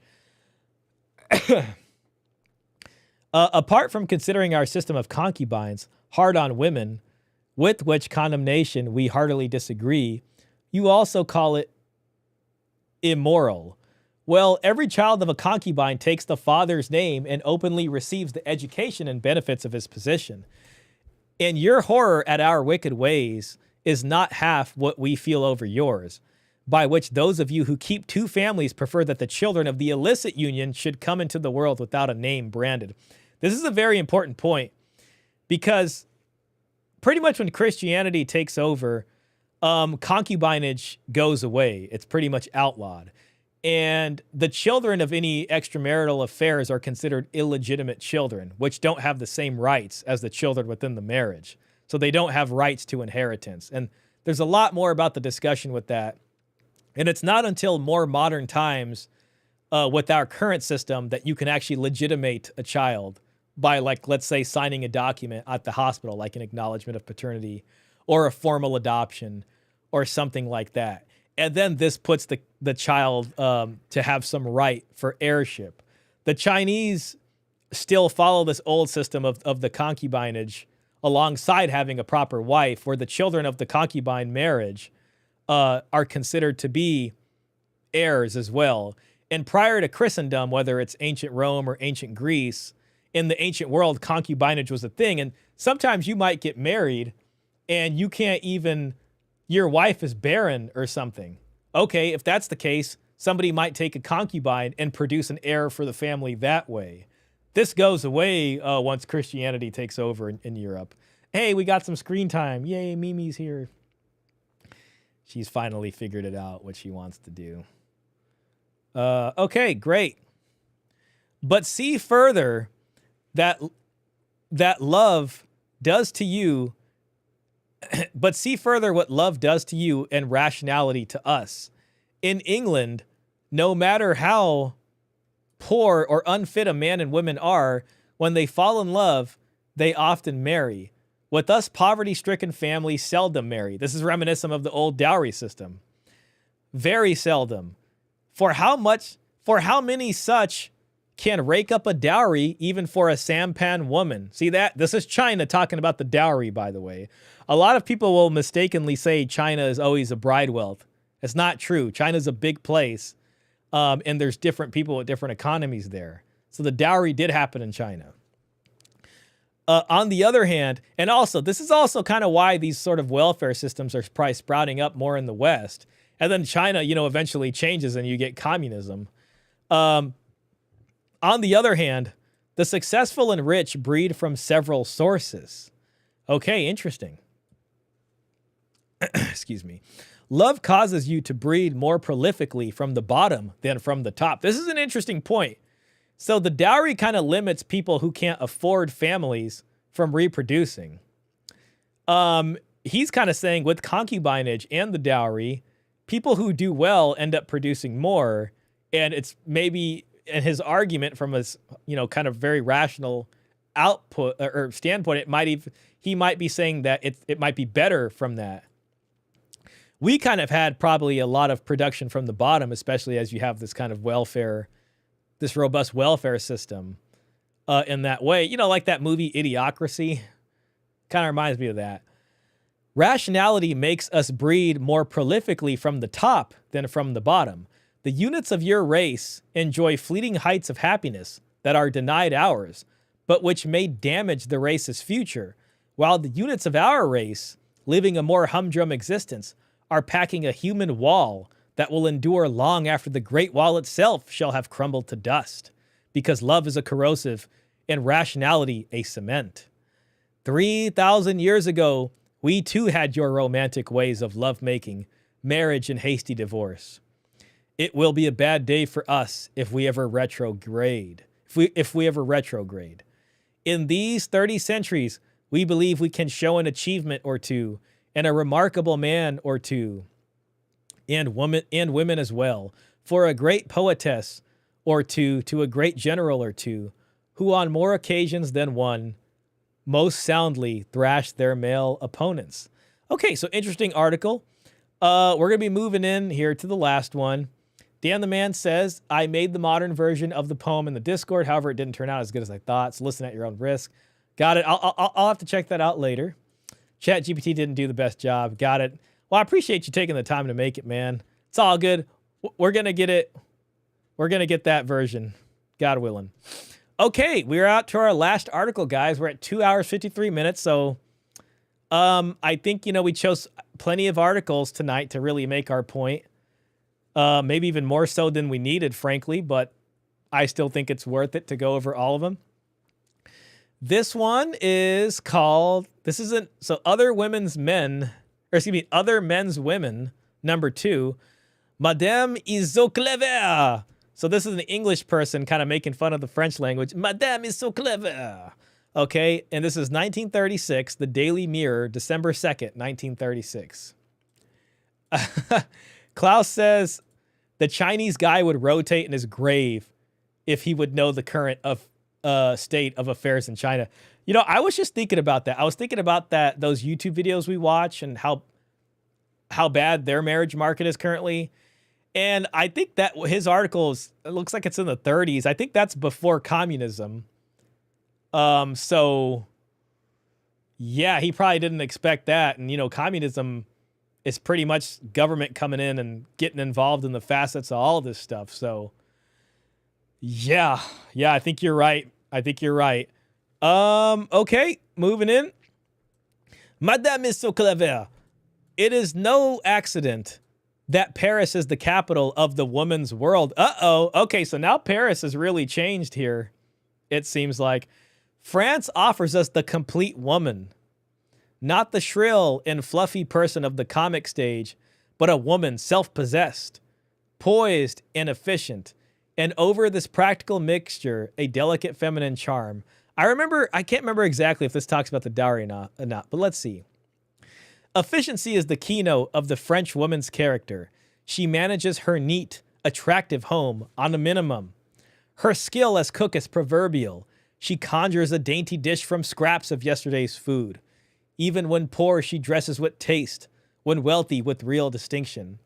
In countless shops and factories, the wife is advisor, assistant, and director. Romantic love seems inconsistent with this type of womanhood. Okay, so yeah, we're still debating in this. Then it's not changed over all the way. Most marriages in France are still arranged. This is in 1936. The dowry, which carries no stigma, is universal. Shout out to the French in 1936. French law regards women as inferior to men. The wife is virtually under her husband's guardianship. She cannot control her own property. The family, more closely knit than here, possesses wide legal powers over all its members. The education of girls remains unpractical. All the same, the number of women at French universities is the highest in Western Europe. More and more are entering the professions. Monsieur Blum created precedent by appointing a woman to his cabinet. So that's interesting. It's like they're still trying to keep their dowry system while having them working. At least if I'm reading it right. It is a paradox that the talented, energetic women of France do not possess the vote, nor may they sit in either of the French houses of parliament. The French woman's life is full and absorbing. She rules her home and husband. In fact, if not in law, she rules her home and husband. In fact, if not in law, men and women understand each other in France and achieve harmony. That is why Madame is indifferent to political rights. She has the reality of domestic power and happiness. This is from Ralph Doolin. Okay, well, yeah, shout out to these news articles. That was an interesting one. Robert Spencer with the $20. Hey, man, appreciate that. And he's got a funny emoticon there, if you're looking at the chat, of a dancing, what appears to be Super Nintendo controller. Thank you so much, sir, for the $20. That's very generous. That's hard-earned money right there. $20 don't come easy nowadays. So thank you so much for that. I appreciate that. Robert Spencer says, that sticker is me when I don't have to go on a date. Yeah, that's me with my CRT TV. Right, Mimi? She's kind of sitting there right now, hanging out. But yeah, okay, yeah, so that takes us into our last one. That was quite the stretch, guys. We had like about 3 hours of reading, and we made it. We really did make it, which is pretty freaking cool. I do have a couple videos. I don't know if we got time for this. Part of me kind of wants to end early. It's 10 p.m.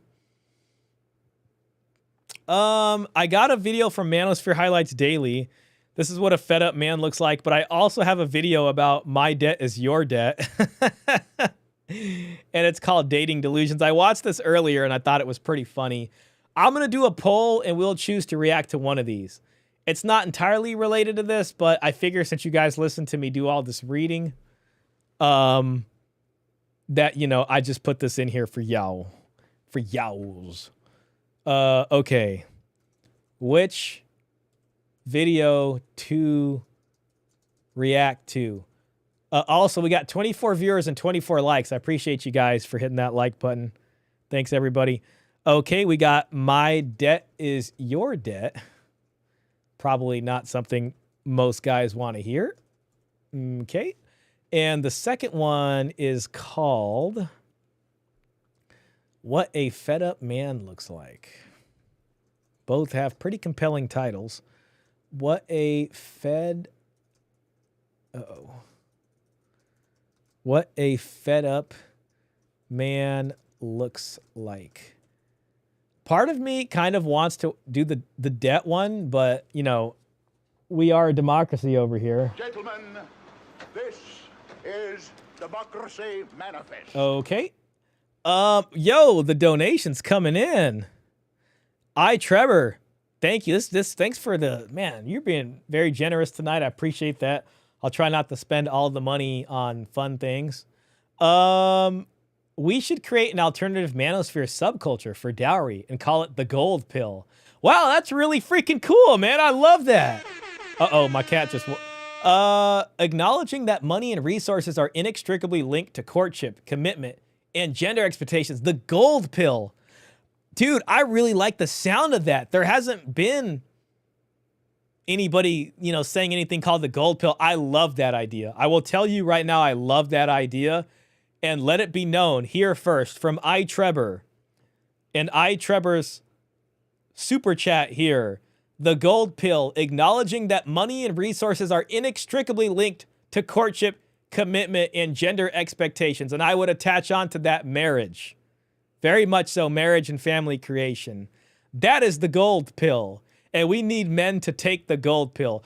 Trevor, sir, you must be acknowledged tonight for your fantastic contribution. We have been circumambulating and trying to figure out a name for this. I love the gold pill. This is beautiful symbology. It's going to look very good. Very, very nice. I would encourage you guys to go out there and maybe try to look for usernames. Go create a subreddit right now called the Gold Pill, wherever you can find it. Either way, this stream will stay up, and it will be known that the Gold Pill was created here, coined by Trevor, in order to encapsulate, which is a very fitting term for a pill, or a capsule, a gold capsule, these concepts that we've been talking about. Recognition to be given to Trevor for that, and to the others here on this momentous occasion who have been contributing to creating this subculture in the manosphere. Thank you very much, Trevor. I also want to acknowledge Ahmed's donation, $9.99. Thank you so much. That is very generous. That is very generous. Thank you, sir. The gold pill. I love it. I want to wear a t-shirt that has a golden pill on it. I want it to say gold pilled on it. Man, that's beautiful. That's freaking beautiful right there. Trevor says, instead of pretending love exists in a vacuum, it would equip men and women with tools to understand, navigate, ultimately challenge the commodification of relationships. Very, very good. If anybody here creates that subreddit, the gold pill, that can be like the subreddit description. Very, very, very nice. That resonates with me deeply. We have been trying to think of a name. Ahmed came up with MATA, men accepting dowries again, which I think can also work with this. You know, we can also incorporate that. But gold pill is like a very quick way to get to exactly what we're talking about. I mean, if one of us is on, you know, one of these shows with these other manosphere creators and they ask, are you red pilled? I want to say, no, actually, I'm gold pilled. That's what I am. From henceforth, I'm not red pilled anymore. Shah is gold pilled, along with the folks in the chat today, these good men and women, both of you in here who have been in here. We are all gold pilled on this day. Shout out, shout out, shout out. Very, very excellent. Let it be known. We are gold pilled today. That is fan-freaking-tastic, man. I love it. I really, really, really freaking like it, man. Oh, my gosh. All right. That's fantastic. Robert Spencer says, both sound good. Absolutely. Ahmed Motaseb says, the gold pill sounds amazing. Absolutely. The gold pill definitely sounds good. From Dan the Man. I'm glad we're all reaching a consensus here. Man, I want to tell Peter Wright about this. Because him and I have also been kind of racking our brains over this. The new clickbait, the gold pill. Wow. Wow. I need to make a standalone video that'll also go on my channel explaining the gold pill. Big shout out to iTrevor for that. We might even just be able to clip this segment right here and post it. This is the inception of the gold pill. Robert Spencer, wouldn't it be called the lip dialogue? Okay, gold pill backwards. I got it. For a second, I was like, what in the heck? iTrevor says, okay, yeah, responding. Yeah, it's truly is perfect. True is perfect. Absolutely. I claim silver pill for the bride price. Okay, yeah, honorable mention to Michael saying silver pill will be for bride price. Gold pill is too good. Wow. I'm so happy we did this stream today. You know, part of me was tired earlier. I was like, damn, man, I'm tired today. You know what I mean? Like, I had a long week of work last week. This is just amazing. I'm so happy right now. I'm so freaking happy right now. iTrevor, sir, you must be enshrined into this new gold pill space as one of the founders. I mean, all of you guys are, frankly, but that's too good, man. That's too good. I'm sorry. I know I keep going on about this, but this is going to distinguish us from the rest of the manosphere, and it's going to give us some leg to stand on.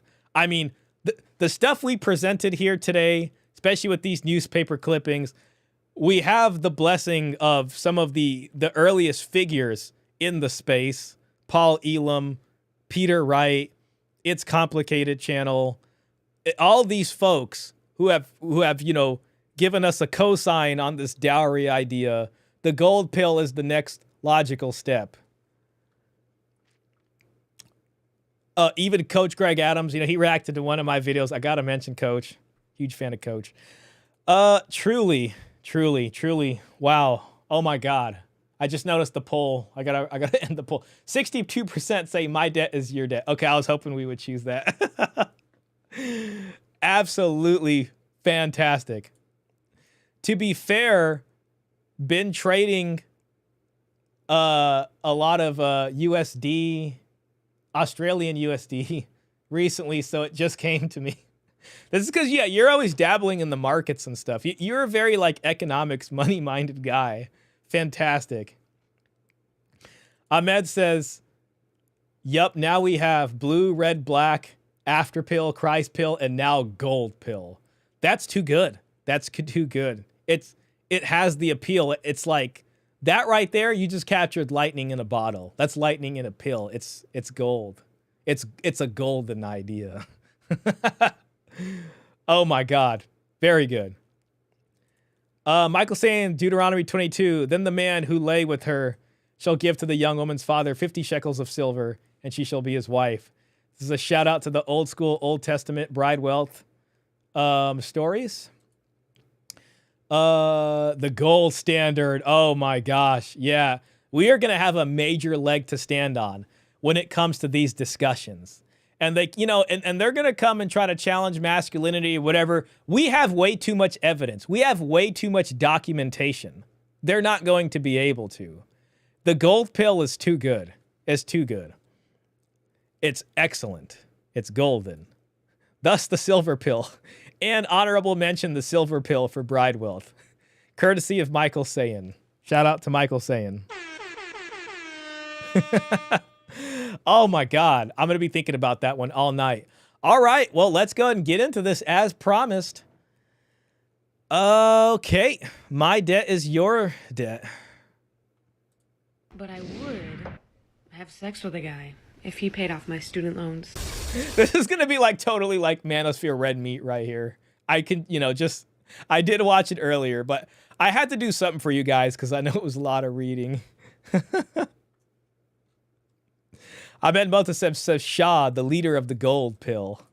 I appreciate that, man. I will do my best to serve the cause of the gold pill honorably and with good leadership. Thank you, sir. The gold pill is only as good as its members. So we are all in this together. Whoa, look at all those wieners.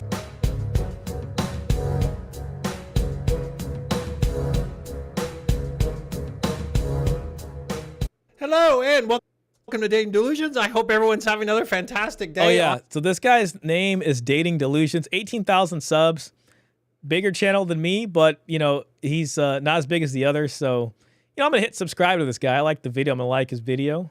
So let's go ahead and enjoy this. On today's episode, we're gonna look at My Debt is Your Debt. With the May 5th change in the United States, the government's now going to start coming after some of these ladies with these massive student loans. There's gonna be an army of women who are gonna try to come after your money. Let's get into the nonsense.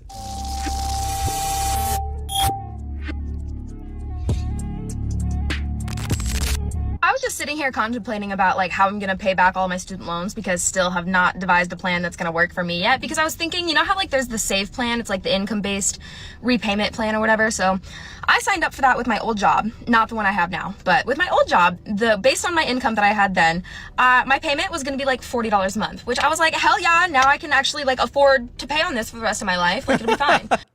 Man, the student loan thing, man. And listen, I genuinely feel bad for folks that are in this situation, like just as on a human to human level, but this is like what a bad situation. Then I realized like that's not even gonna cut into like the interest that this shit's gonna accrue. So like, are they just trying to keep this over my head for the rest of my life? What do you mean they blew up the Death Star? Who's they? Ma'am, did you not think this through when you got these loans? Did anyone have any foresight that, man, getting into $200,000 debt when I'm 25 years old might be a bad idea? Now, I totally get it if you're gonna get into a field that's gonna make hundreds of thousands a year, guaranteed 6 figures. Let's check out the Discord image Dan the man just made. This is too good of an occasion. Let's see. Oh man, the AI picture version of me. That's fantastic. Thank you, man. It's like the Morpheus. They gave me a lot more on the mustache than I would have otherwise used, but I don't care. I'll take it. I need to get me some gold spray paint, find a pill, spray that, and I will take a photo. That's just like the profile picture when my hair was long. This is excellent. We do need a Morpheus picture of the gold pill. Take the gold pill. Fan-freaking-tastic. I love that photo. That's a very nice suit with all black too. That might be worth it. But a lot of these ladies aren't using these degrees, and ladies, especially the ones that you now want to start a family. You get past here.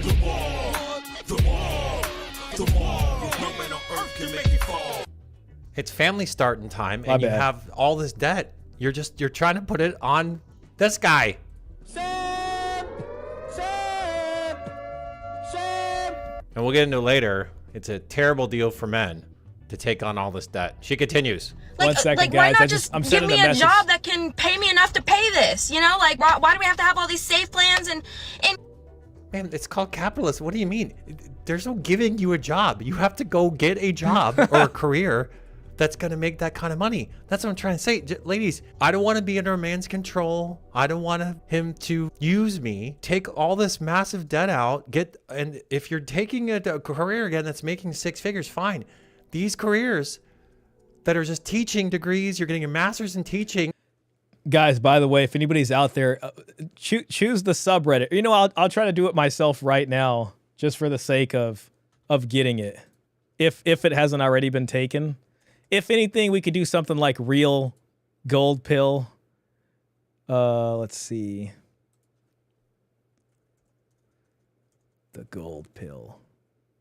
Does it exist? Communities. The goal. How do I create the damn community? No, look, there's already one. But you know what? It only has one member, so it never got off the ground. That's good. Let's see. Gold pill. I gotta be careful. Reddit be dangerous sometimes. No, I don't think so. Gold pill divest. There's some stuff, but it doesn't really seem to get anywhere. So it's going to work for us. We'll find a, like, for a subreddit or something, we'll find, like, real gold pill or something, or gold pill manosphere, whatever the hell it happens to be, you know. Let me see.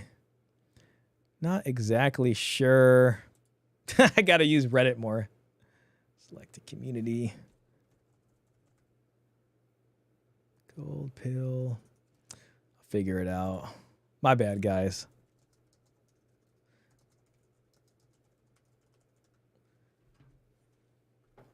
Click. If anything, I'll just do it from my phone. It's usually a lot easier. And making $50,000 a year, it doesn't make any sense. You're goddamn right. Income-based tuition repayment, like, just make college cheaper. Like, why do we have to... Dude, why do free markets exist? I guess these degrees didn't really help much. I don't understand why shit isn't just free all over the world. come up with all these government-funded programs that cut into tax dollars, and that's gonna keep me in debt for the rest of my life. Like, that doesn't sound like a good solution to me.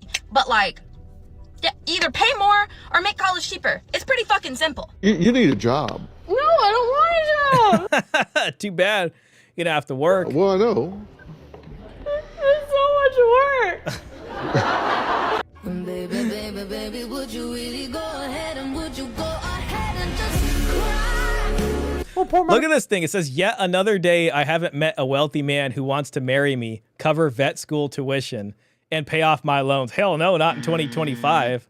The simp economy needs to go away. Let me just catch up on chat real quick. It's gotten pretty good. Yeah, it has. It has. The AI photos. Wish I could get into Discord. Aren't you already a member in our Discord? If you need an invite, let me know. I thought you were in there. The bride price in the Bible is 50 shekels of silver. That's the silver pill. That makes sense. So gold is perfect for you, silver for me. That makes a lot of sense. Really freaking cool. Golden pill, the golden pill. I don't know why. I'm just trying to figure out how to make the community on here. Let me see. Create. Come on, man. I've made a freaking subreddit before. Create a community. I found it, guys. Okay. Community name. Gold pill. Okay. Description. I'm literally going to put your super chat in here and I'm going to add marriage. It's going to say a manosphere subculture.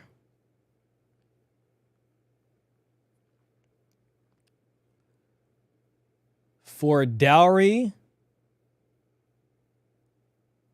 Where's my ampersand?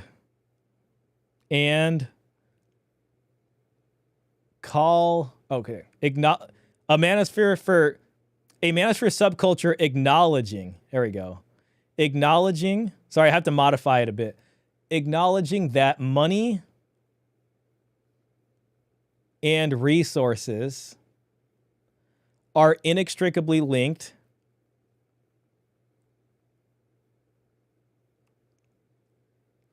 to courtship, commitment, and I'm going to put and marriage instead of gender expectations. Well, you know what? And gender let's see. Let's just do and marriage. Sorry, I can't see it on here. And marriage. There we go. Done. Okay. Gold pill's already taken. Fine. Gold pillar. Gold pillar is available. What do you got? How do you guys feel about gold pillar? Let's see. Gold pillar's available. Gold pilled. No, that's taken. Golden pill. Golden pilled now. I think, yeah, the gold pill's already taken. This is just the subreddit. Who cares? You know what I mean? Like that can be real gold pill. That one's available. I like gold pillars. Let's just go with that. I don't know. How do you guys feel about that?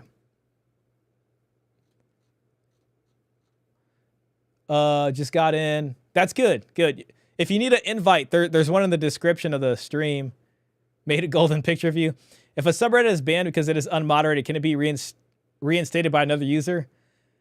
That's a good question. I mean, if you're able to, go for it. I just want to make one right now so we at least have it, just for posterity's sake. Do a poll. Okay, good idea.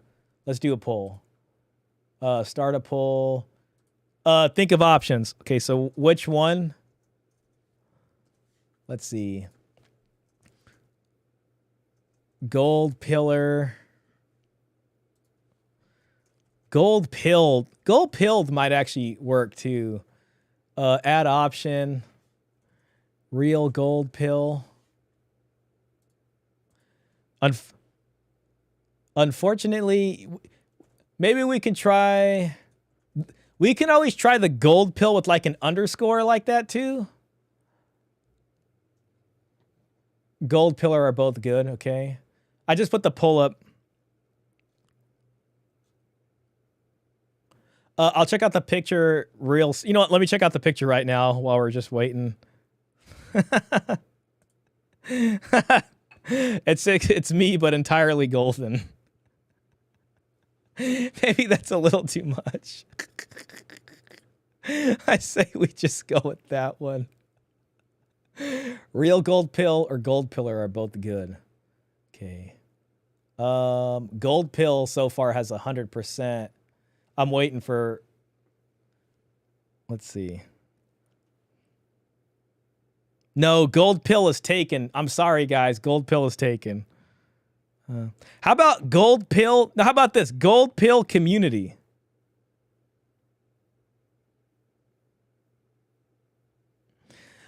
Crap. I'm sorry, guys. Yeah, gold pill is taken. What about gold pilled community? Damn. Or we can call it like gold pill Reddit.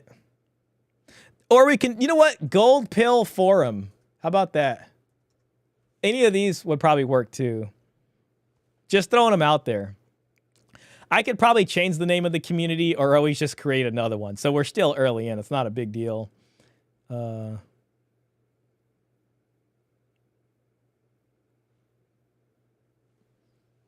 going to end the poll just to see where we're at on that.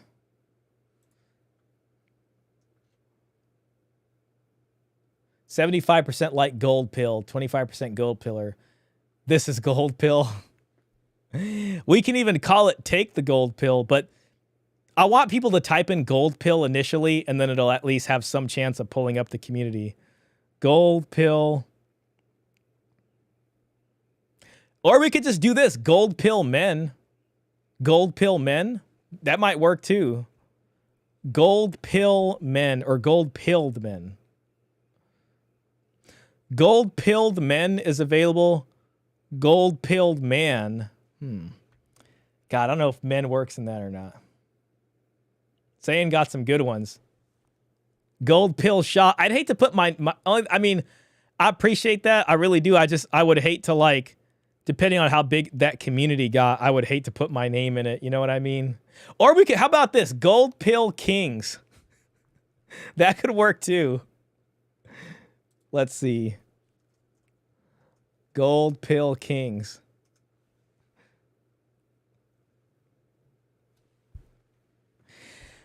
You know what? Let's just go with gold pillars. It's going to be gold pillars. Let's just do that. We can do gold pillar or gold pillars. Like the red pillars. Or the red pillar. Shit. Gold pill kings. The gold pill's already taken, Mr. Pitt. Gold dowry pill. We got to keep it gold pill.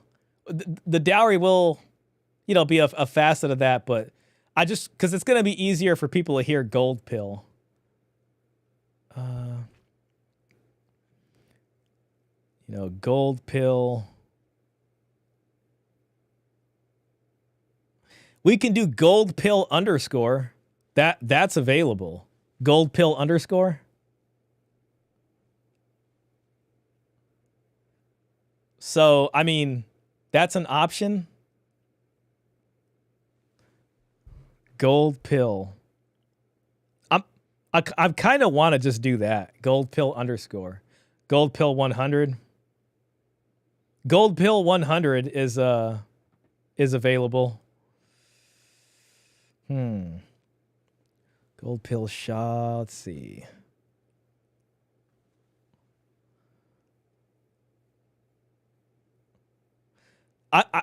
I'll be honest.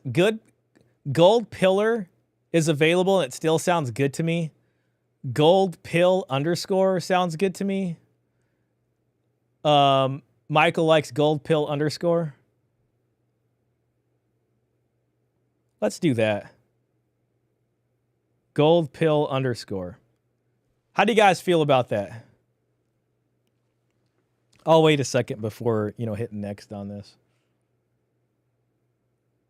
Gold pill underscore. Caesar Quintana says gold pill saints. Then we can say peace to the saints like that one guy. I appreciate the donation. First of all, $19.99. Man, that's generous, man. I appreciate that. I like gold pill saints, but man, it is too kind of similar to the saint and sinners community. I know what you mean. I just, you know what I mean. It's just, and Caesar, your opinion definitely carries weight, but it does kind of bother me if it's a little too close. Dan the Man is fine with gold pill underscore. Yeah, I think it's the closest thing to gold pill, so I think we just go with gold pill, frankly. And just go with that. I like gold pill men. Ahmed Motaseb. Let's see. Gold pill men. That's available also. I was just joking. Got it. Shout out to you, man. Thank you again. I mean, when Caesar says something, man, it's best for everybody to sit back and listen. You know what I'm saying? Underscores will allow you to claim any online name you want. Yeah. Gold pill men's not bad. I'll be honest. I say we just go gold pill with the underscore. Sounds like a lot of folks are okay with that. If we have any trouble with that, maybe we can change it to gold pill men later. So I say we just do that. Gold pill men is a close second for me. I almost want to go with that. I just think it's a little long. But if we go with gold pill underscore, I think if people look up gold pill, they'll easily find that, Now, Reddit's not even, I don't even know if Reddit will be the place for it, but, we'll do everything we can to spread that. I just want to get, just because the red pill had gone big on Reddit, at least they had that big subreddit that I remember reading back in the day. I just want to kind of do that just because, it happened once before. Gold pill underscore for now. Got it. Lock it in. We can change it later. You got it. There we go. No banner and icon yet, but we'll get it. I'd say any picture of like a golden pill is fine. Choose community topics. How about economics? Deals in marketplace. Studying and education. That could work. I got to pick 3 of 4. Let's see. Studying and education. We don't stop out here. And stocks and investing, startups and entrepreneurship.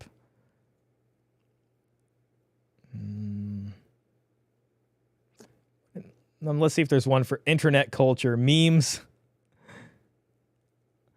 Let's see if there's something for sciences. Biological sciences. Psychology and sociology. Technology. Nah. Let's just put other sciences. Could be like anthropology, somewhat. Maybe that's a big promise. Identity and relationships. Love and dating. Culture, race, and ethnicity. Relationships. Let's just do relationships. Only 3 topics can be added. All right. Well, let me take off deals in marketplace, and we'll go ahead and put on relationships. Next. Community type, public, create. Here it is. All right. Gold pill underscore has been created. Yeah, I agree with you. You know what? I'll go back and I'll make a gold pill men also right now just to do it. You guys should be able to find gold pill underscore on Reddit right now if you guys want to kind of lock that in. No pressure. But it's there. So perfect. I'm going to go back and make the other community right now. So let me see actually if I can find it on computer or on my desktop. Okay. And Reddit is just one thing, you know, like we're not beholden to Reddit at all. But there it is. Yep, gold pill is there. Excellent. Let me create the second one now. And that'll be Ahmed Motaseb's create a community. It's amazing how much easier this is to do from our phone, from my phone. Gold. I like gold pilled men. We can do gold pill men. Or nah, gold pilled men, just as Ahmed said it. We'll keep it there. And I will put...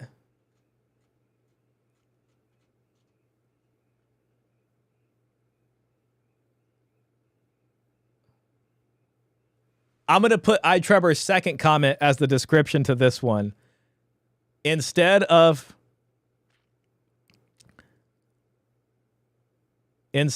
pretending love exists in a vacuum,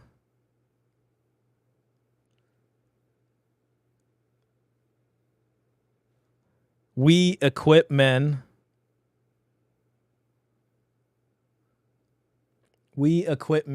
and women, I like that, with tools to understand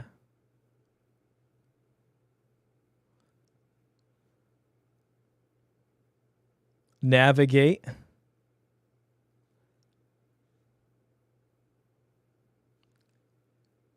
and ultimately challenge the commodification of relationships. Excellent.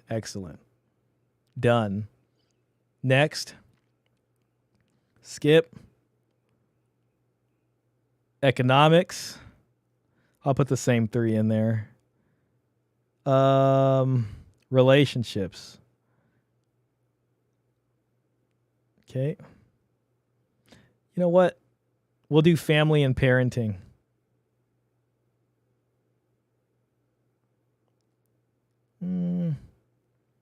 Well, we'll leave that one out.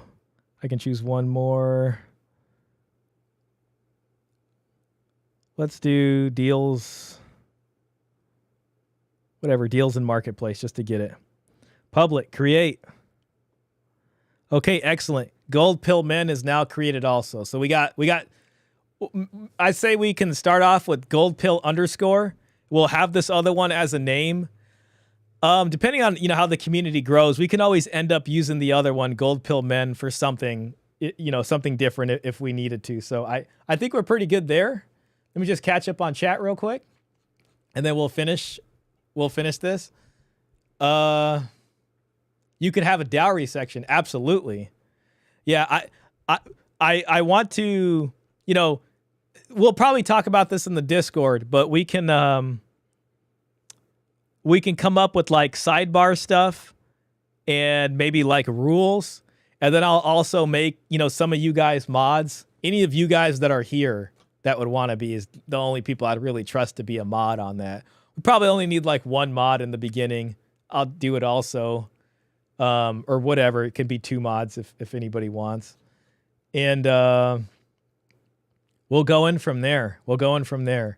And then beyond that, I would like to add gold pill to just to other stuff too. Like, you know, we can make a profile picture with Gold Pill. I want to start talking about Gold Pill on Twitter.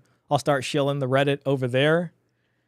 And that's going to be the thing. I might even create a subsection in you know what I'll do? I'll go in the Twitter, or not the Twitter, but the Discord, and I'm going to add a subsection called Gold Pill. So let's call this Gold Pill. It's a text channel. Gold Pill content. How about that? And create channel. So I just added Gold Pill there. That way it can be separate from our usual just talking. And we can focus our efforts in that Discord to create like rules and things like that. So it's right here. Gold Pill content. And one thing I can do is add the subreddits in there. Let's see.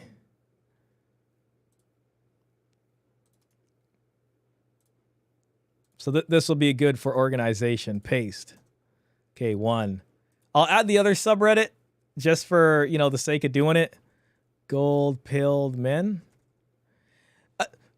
You know, I'd say we just keep this one as a backup. Maybe let's not worry too much about doing stuff for Gold Pill Men right now, but let's just have it. And then, you know, we'll focus on the first one. Just so we don't have to divide our efforts. Do a t-shirt with the Dowry Christmas stocking. Yeah, merch, mugs, sweatshirts, a bobblehead toy of a girl on her knees with coins. Man, I could conceivably get merch made. I mean, I assuming these Chinese tariffs don't last for too long or go whatever, I could talk to some guys and try to get some stuff coming in from China. Like if we're actually serious about merch, like I can get gold merch, coffee mugs, or just little glass ornaments, and we can put it out there. So I can either do a store on the channel or a Shopify or whatever. You know, if I can get extra ones, I can do my best to give it for donation or whatever. I like the idea of it. Same thing with t-shirts. So definitely a freaking cool idea. I love that, Michael saying. And Ahmed, mug shirts, bobblehead toy of a girl on her knees, or what, the chest that has gold pills in it. Do a t-shirt with the Dowry Christmas stocking with the gold coin going in the stocking. Exactly. I'm loving this. Me too, man. This is a historic moment. Trevor, man, you are a legend, and everybody here is too. I mean, it's a team, it's a group effort, but you know, coming up with Gold Pill is very nice. So, okay, I made that right there. Look at this right here. Heck yeah, man, she better leave the puppies alone. This is good.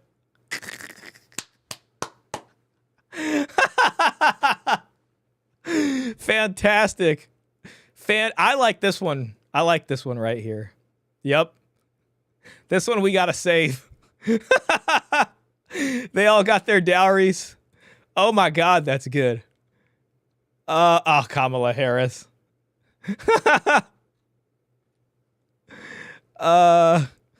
This is what he wrote in for it. This guy, but he's solid gold and he's fighting off this woman in an evil tuna outfit.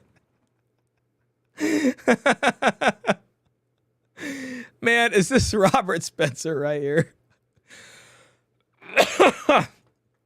That one's pretty good. Yeah, that's Robert. That was definitely Robert's humor. That's how I know that. I love this one. This one and the original right here. These are both good. This is peak AI usage. That does sound cool. Action figures would be sick. Yeah, no, we got to get the Gold Pill going, man. I'm telling you, like this is really freaking nice, man. Like this is like a beautiful exercise in creativity. Like my brain's just going all over the place. I'm loving this. Like I have to keep this up. We have to put this in the space. This is ours. It's here now, and nobody can take it from us. You know, I won't let anybody take it from us. It's here. It's on the channel. Nobody can dispute it was made here first. And we're all witness to it. So Excellent. What I'll do now is I'm going to finish up the video, and then I think we'll call it for today. And, you know, maybe we can contemplate in the Discord just, you know, putting posts on that Reddit, just a few posts, and then, you know, rules and whatever sidebar and stuff. We can even link to certain streams. So the cool thing is Peter Wright on gynocentrism.com has actually created a section about this. So let's pull that up real quick. Right here, you see that love and dowry? So see, we have a whole section. And all these videos and articles right here, Peter Wright has been collating these as we go. And just adding things that has to do with these. So this is the true first spot on the internet that has a collate, you know, like a kind of a mix of all this stuff. See that? And this is, so what we can do is we can post this on the Reddit as some of our first posts to get it going. And we can try to put some of the talk there. See right here, discussion with Paul Elam and Shaw is linked on there. Romantic gynocentrism versus the dowry. This is a clip, I think, from some of my stuff about it. So that's one good thing to note. Also, let me just catch up with chat. That's me, Robert. This is what happens when men get together on Saturday after 12 p.m. Hey, shout out, for real. This is what happens. Especially when men got problems to solve. Look, you know, man, what a good stream. I witnessed the birth of the gold pill. Shout out to all you guys. And Trevor, yes, very much so. Shout out to everybody. This is pretty cool. Yeah, we got to put the AI art in the as like posts in the subreddit also. So at least just some of us guys can keep it alive for now. And you know, we'll go from there. And I'll have to start shilling, not shilling, but you know what I mean, pretty much just like putting it on my Reddit or on my tweets. I got to put this on my tweets on like Twitter and then do like hashtag gold pill. And just start making tweets about it or something just to get it there. So, man, I'm excited about this. Wow. Communities. Gold pill _ There it is. A manosphere subculture acknowledging that money and resources are inextricably linked to courtship, commitment, and marriage. And as we start to focus on dowry, anybody who comes here is going to, you know, not have any issue understanding what this is about. Trevor, the man of the hour. Dan the man, I improved on the gold pill image. It's in the Discord. Excellent.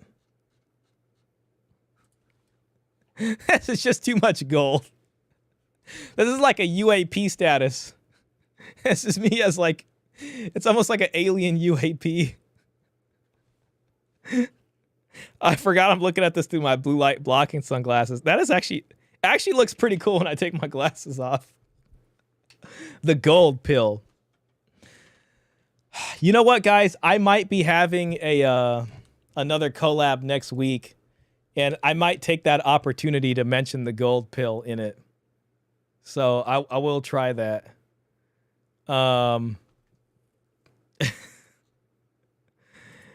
It's in the gold pill. Oh, okay, my bad. I'm in the wrong one. Oh, perfect. Beautiful. The gold pill.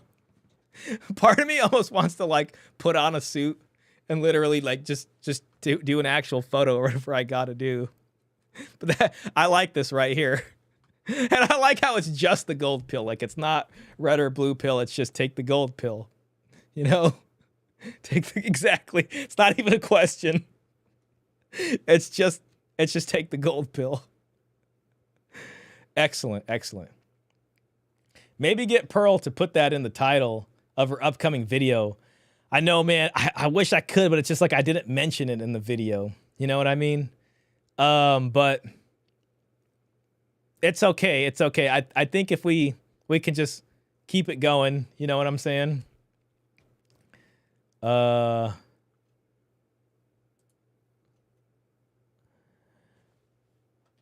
I added the subreddit to the official links page in Discord. Perfect. Perfect. On the social media. Yep. I'll have to add that in my YouTube description too. I'll make sure to do that. Yep, there it is. Perfect. You know what? I'll add that to my list right now. Copy. And then so it'll always be, I should go back into my past streams too and add it as a description, but I'm going to put it in my Word document here because every week when I do this, I always copy and paste the same thing. I'm going to put the Reddit right under the Discord also. Reddit. There we go. Excellent. It's been added. It's been saved. That's forever going to be there. I like how it insists on putting your hand up to your chin. I'm guessing the Oh, thanks for putting in the Alpha Concubines video and content sharing, Ahmed. Yeah, perfect. Perfect. Okay, great. I'll do my part to like, comment, all posts, Reddit posts for engagement. Me too. I usually check Reddit a lot, you know, because I like to go on like the UAP subs and the you know, I just like to follow random subs like that. But this is definitely going to be one that I check daily. I actually will check this daily because of how much time I spend on Reddit. So no worries. Okay, great. This is fantastic. Man, I'm loving this, guys. I'm really loving this. I really am. Gold pill. We were spending weeks and months trying to come up with something. We just couldn't find something. Like, everything I heard just didn't have that. I don't know, like that, you know, just that certain something. This definitely does. Now that you've spun up an official subreddit, let me know if there are any new features you want me to integrate into the Discord server. I gotta be honest, I didn't actually, like, do you mean like Reddit and Discord integrating with each other? Like, is there some sort of like API or way that you can integrate it? I didn't actually know like they can talk like that, but I'll keep that in mind. I'll try to research and find out like how Reddit integrates with Discord typically, and then maybe we can do some kind of integration for that. It'll help to create cross content, I guess. Robert Spencer, that is because you use the image of him with his hand on his face. I use the YouTube channel profile for reference. Got it. Oh, let me check what's going on in the tavern. Oh, yeah. Dropping gold capsules. Very nice. How do you want to separate the two? What should we post? What should we post on first? I would do gold pill _ and I think it might be best to ignore gold pilled men for now, just so it's not too much of a commitment on everybody. That we can have as our kind of safety subreddit, you know what I mean? But maybe we don't have to post on that one, at least for now. Just so we keep it one, just gold pill. And as more people start to use it, you know, it'll show up in search easier. So dang, I want to make a tweet right now while I'm on stream that puts the link to that. Gold pillars. Maybe it's too early. Let's get a few posts on that Reddit. I'm going to do that after the stream. Gosh, I almost feel like I need to end stream just so I can work on this. But I think that's what we should do. I'm sorry. It may not be worth reacting to the rest of this video. It's a pretty funny video. I'll put it in the chat for the guys.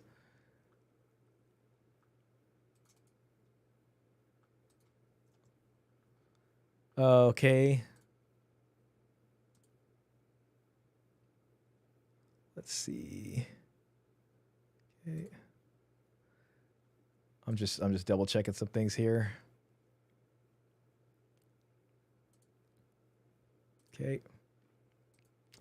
Okay, yeah. So I think we're good there. Gold pill men is the alternative if gold pill gets canceled. Yeah, or something like that. Or it can be more like I don't know, just because, you know, you used to have like the red pill, then you'd have like married TRP, or you had like red pill questions, but it only really became necessary as the initial forum got pretty big and they wanted to move certain posts over to it. So I think it could serve that purpose.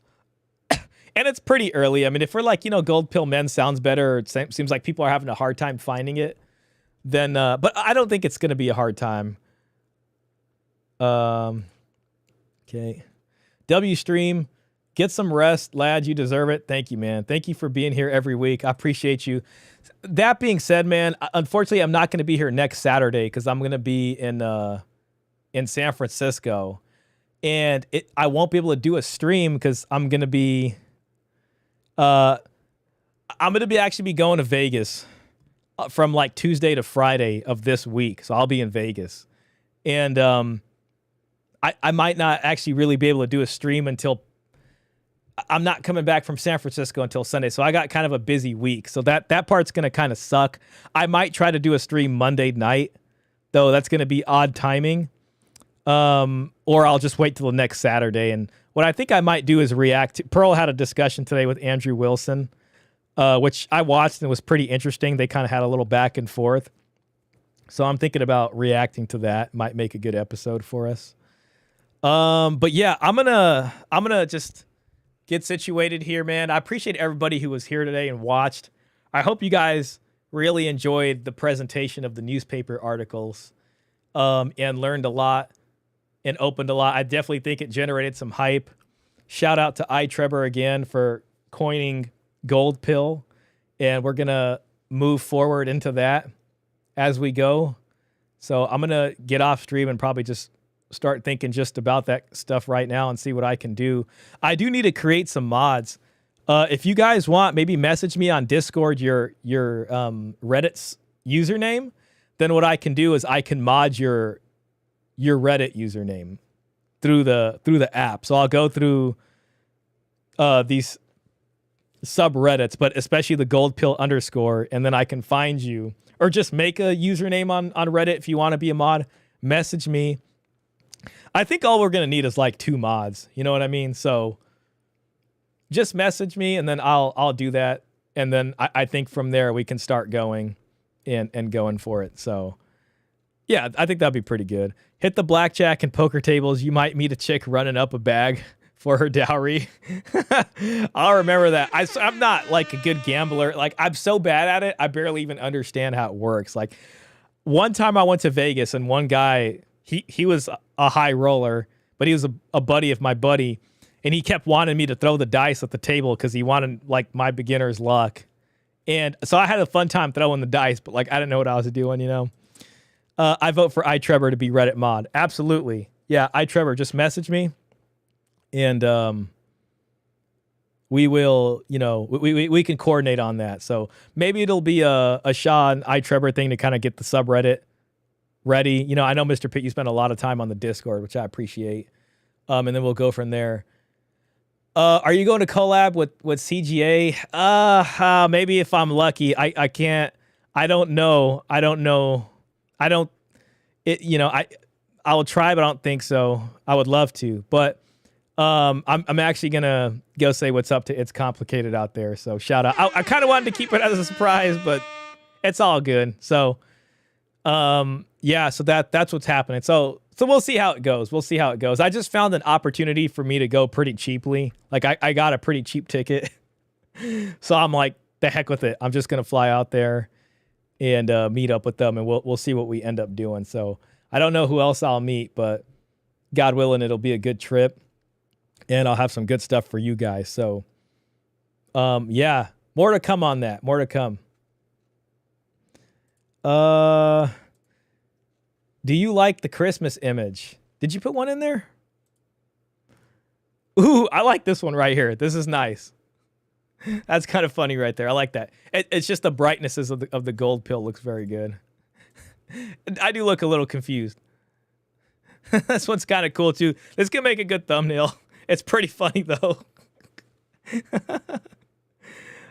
Great job with Post Millman today. Great show. Oh, thank you. Yeah, we should have Chapter 2 coming out. We were supposed to film it next week, but I won't be here, so it's gonna have to be the week after.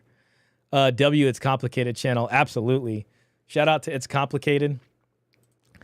So yeah, I'm gonna end the stream, guys. Thanks, man. 26 folks here, 26 likes. Thank you for all the donations. You know what? Let me get the song going at the very least. I can't just run out of here without playing a song. I mean, that would be a travesty. You know, we'll get the classic jazz song going. How about that? All right. Klaus says, great stream. Have a nice evening, y'all. Thank you. Have a fantastic stream, Gold Pillars. We're here to give everybody the gold pill and awaken them to what's theirs by right in a marriage so that they can remember, you know, the lost art of marriage transactions and how it kept marriage working and civilization together. So that's going to be our thing.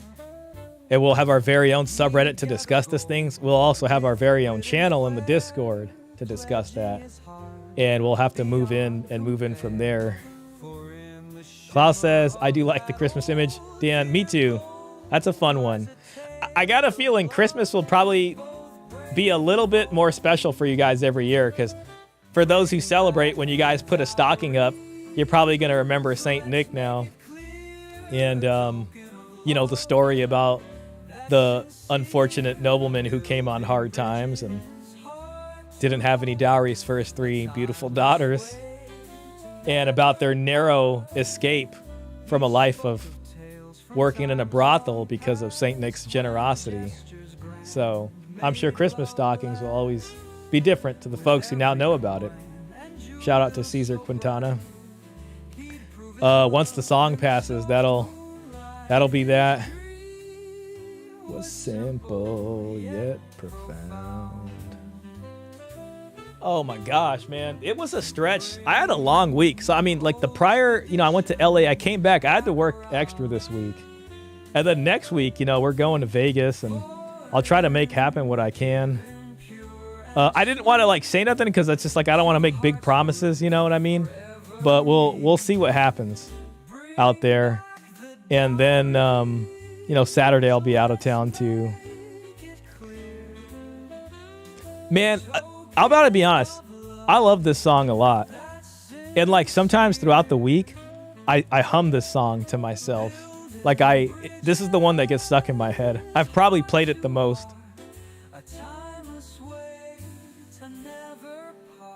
A lot of tomorrow too, I think I'm going to be just on my phone looking at that subreddit and the Discord. And, you know, we might be able to just reuse the rules from the YouTube and kind of put those there for now till we refine it a bit more. And we'll add some stuff, you know, in the sidebar. So, great. Thanks for all your hard work, Shah. Thank you, sir. I appreciate you guys, man. I really do. I mean, spending time here watching this stuff, that's all time. It's all hours. I get it, you know. So you know, we're doing our best to kind of get this stuff out there.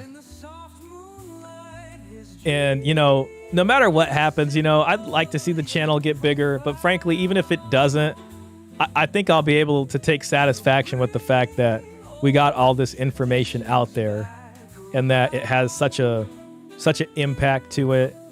And it's so profound. And the information is solid. You know, it's well researched, which is what I'm taking pride in, you know, so.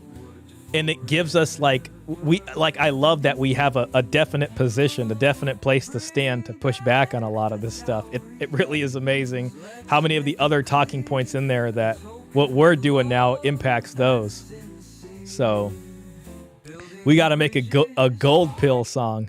I like that. That's a good idea. We do got to make, yeah, well, there's another assignment, a gold pill song. That's a good idea. I'll put that in the back in my head. Awesome. Yeah, take your time.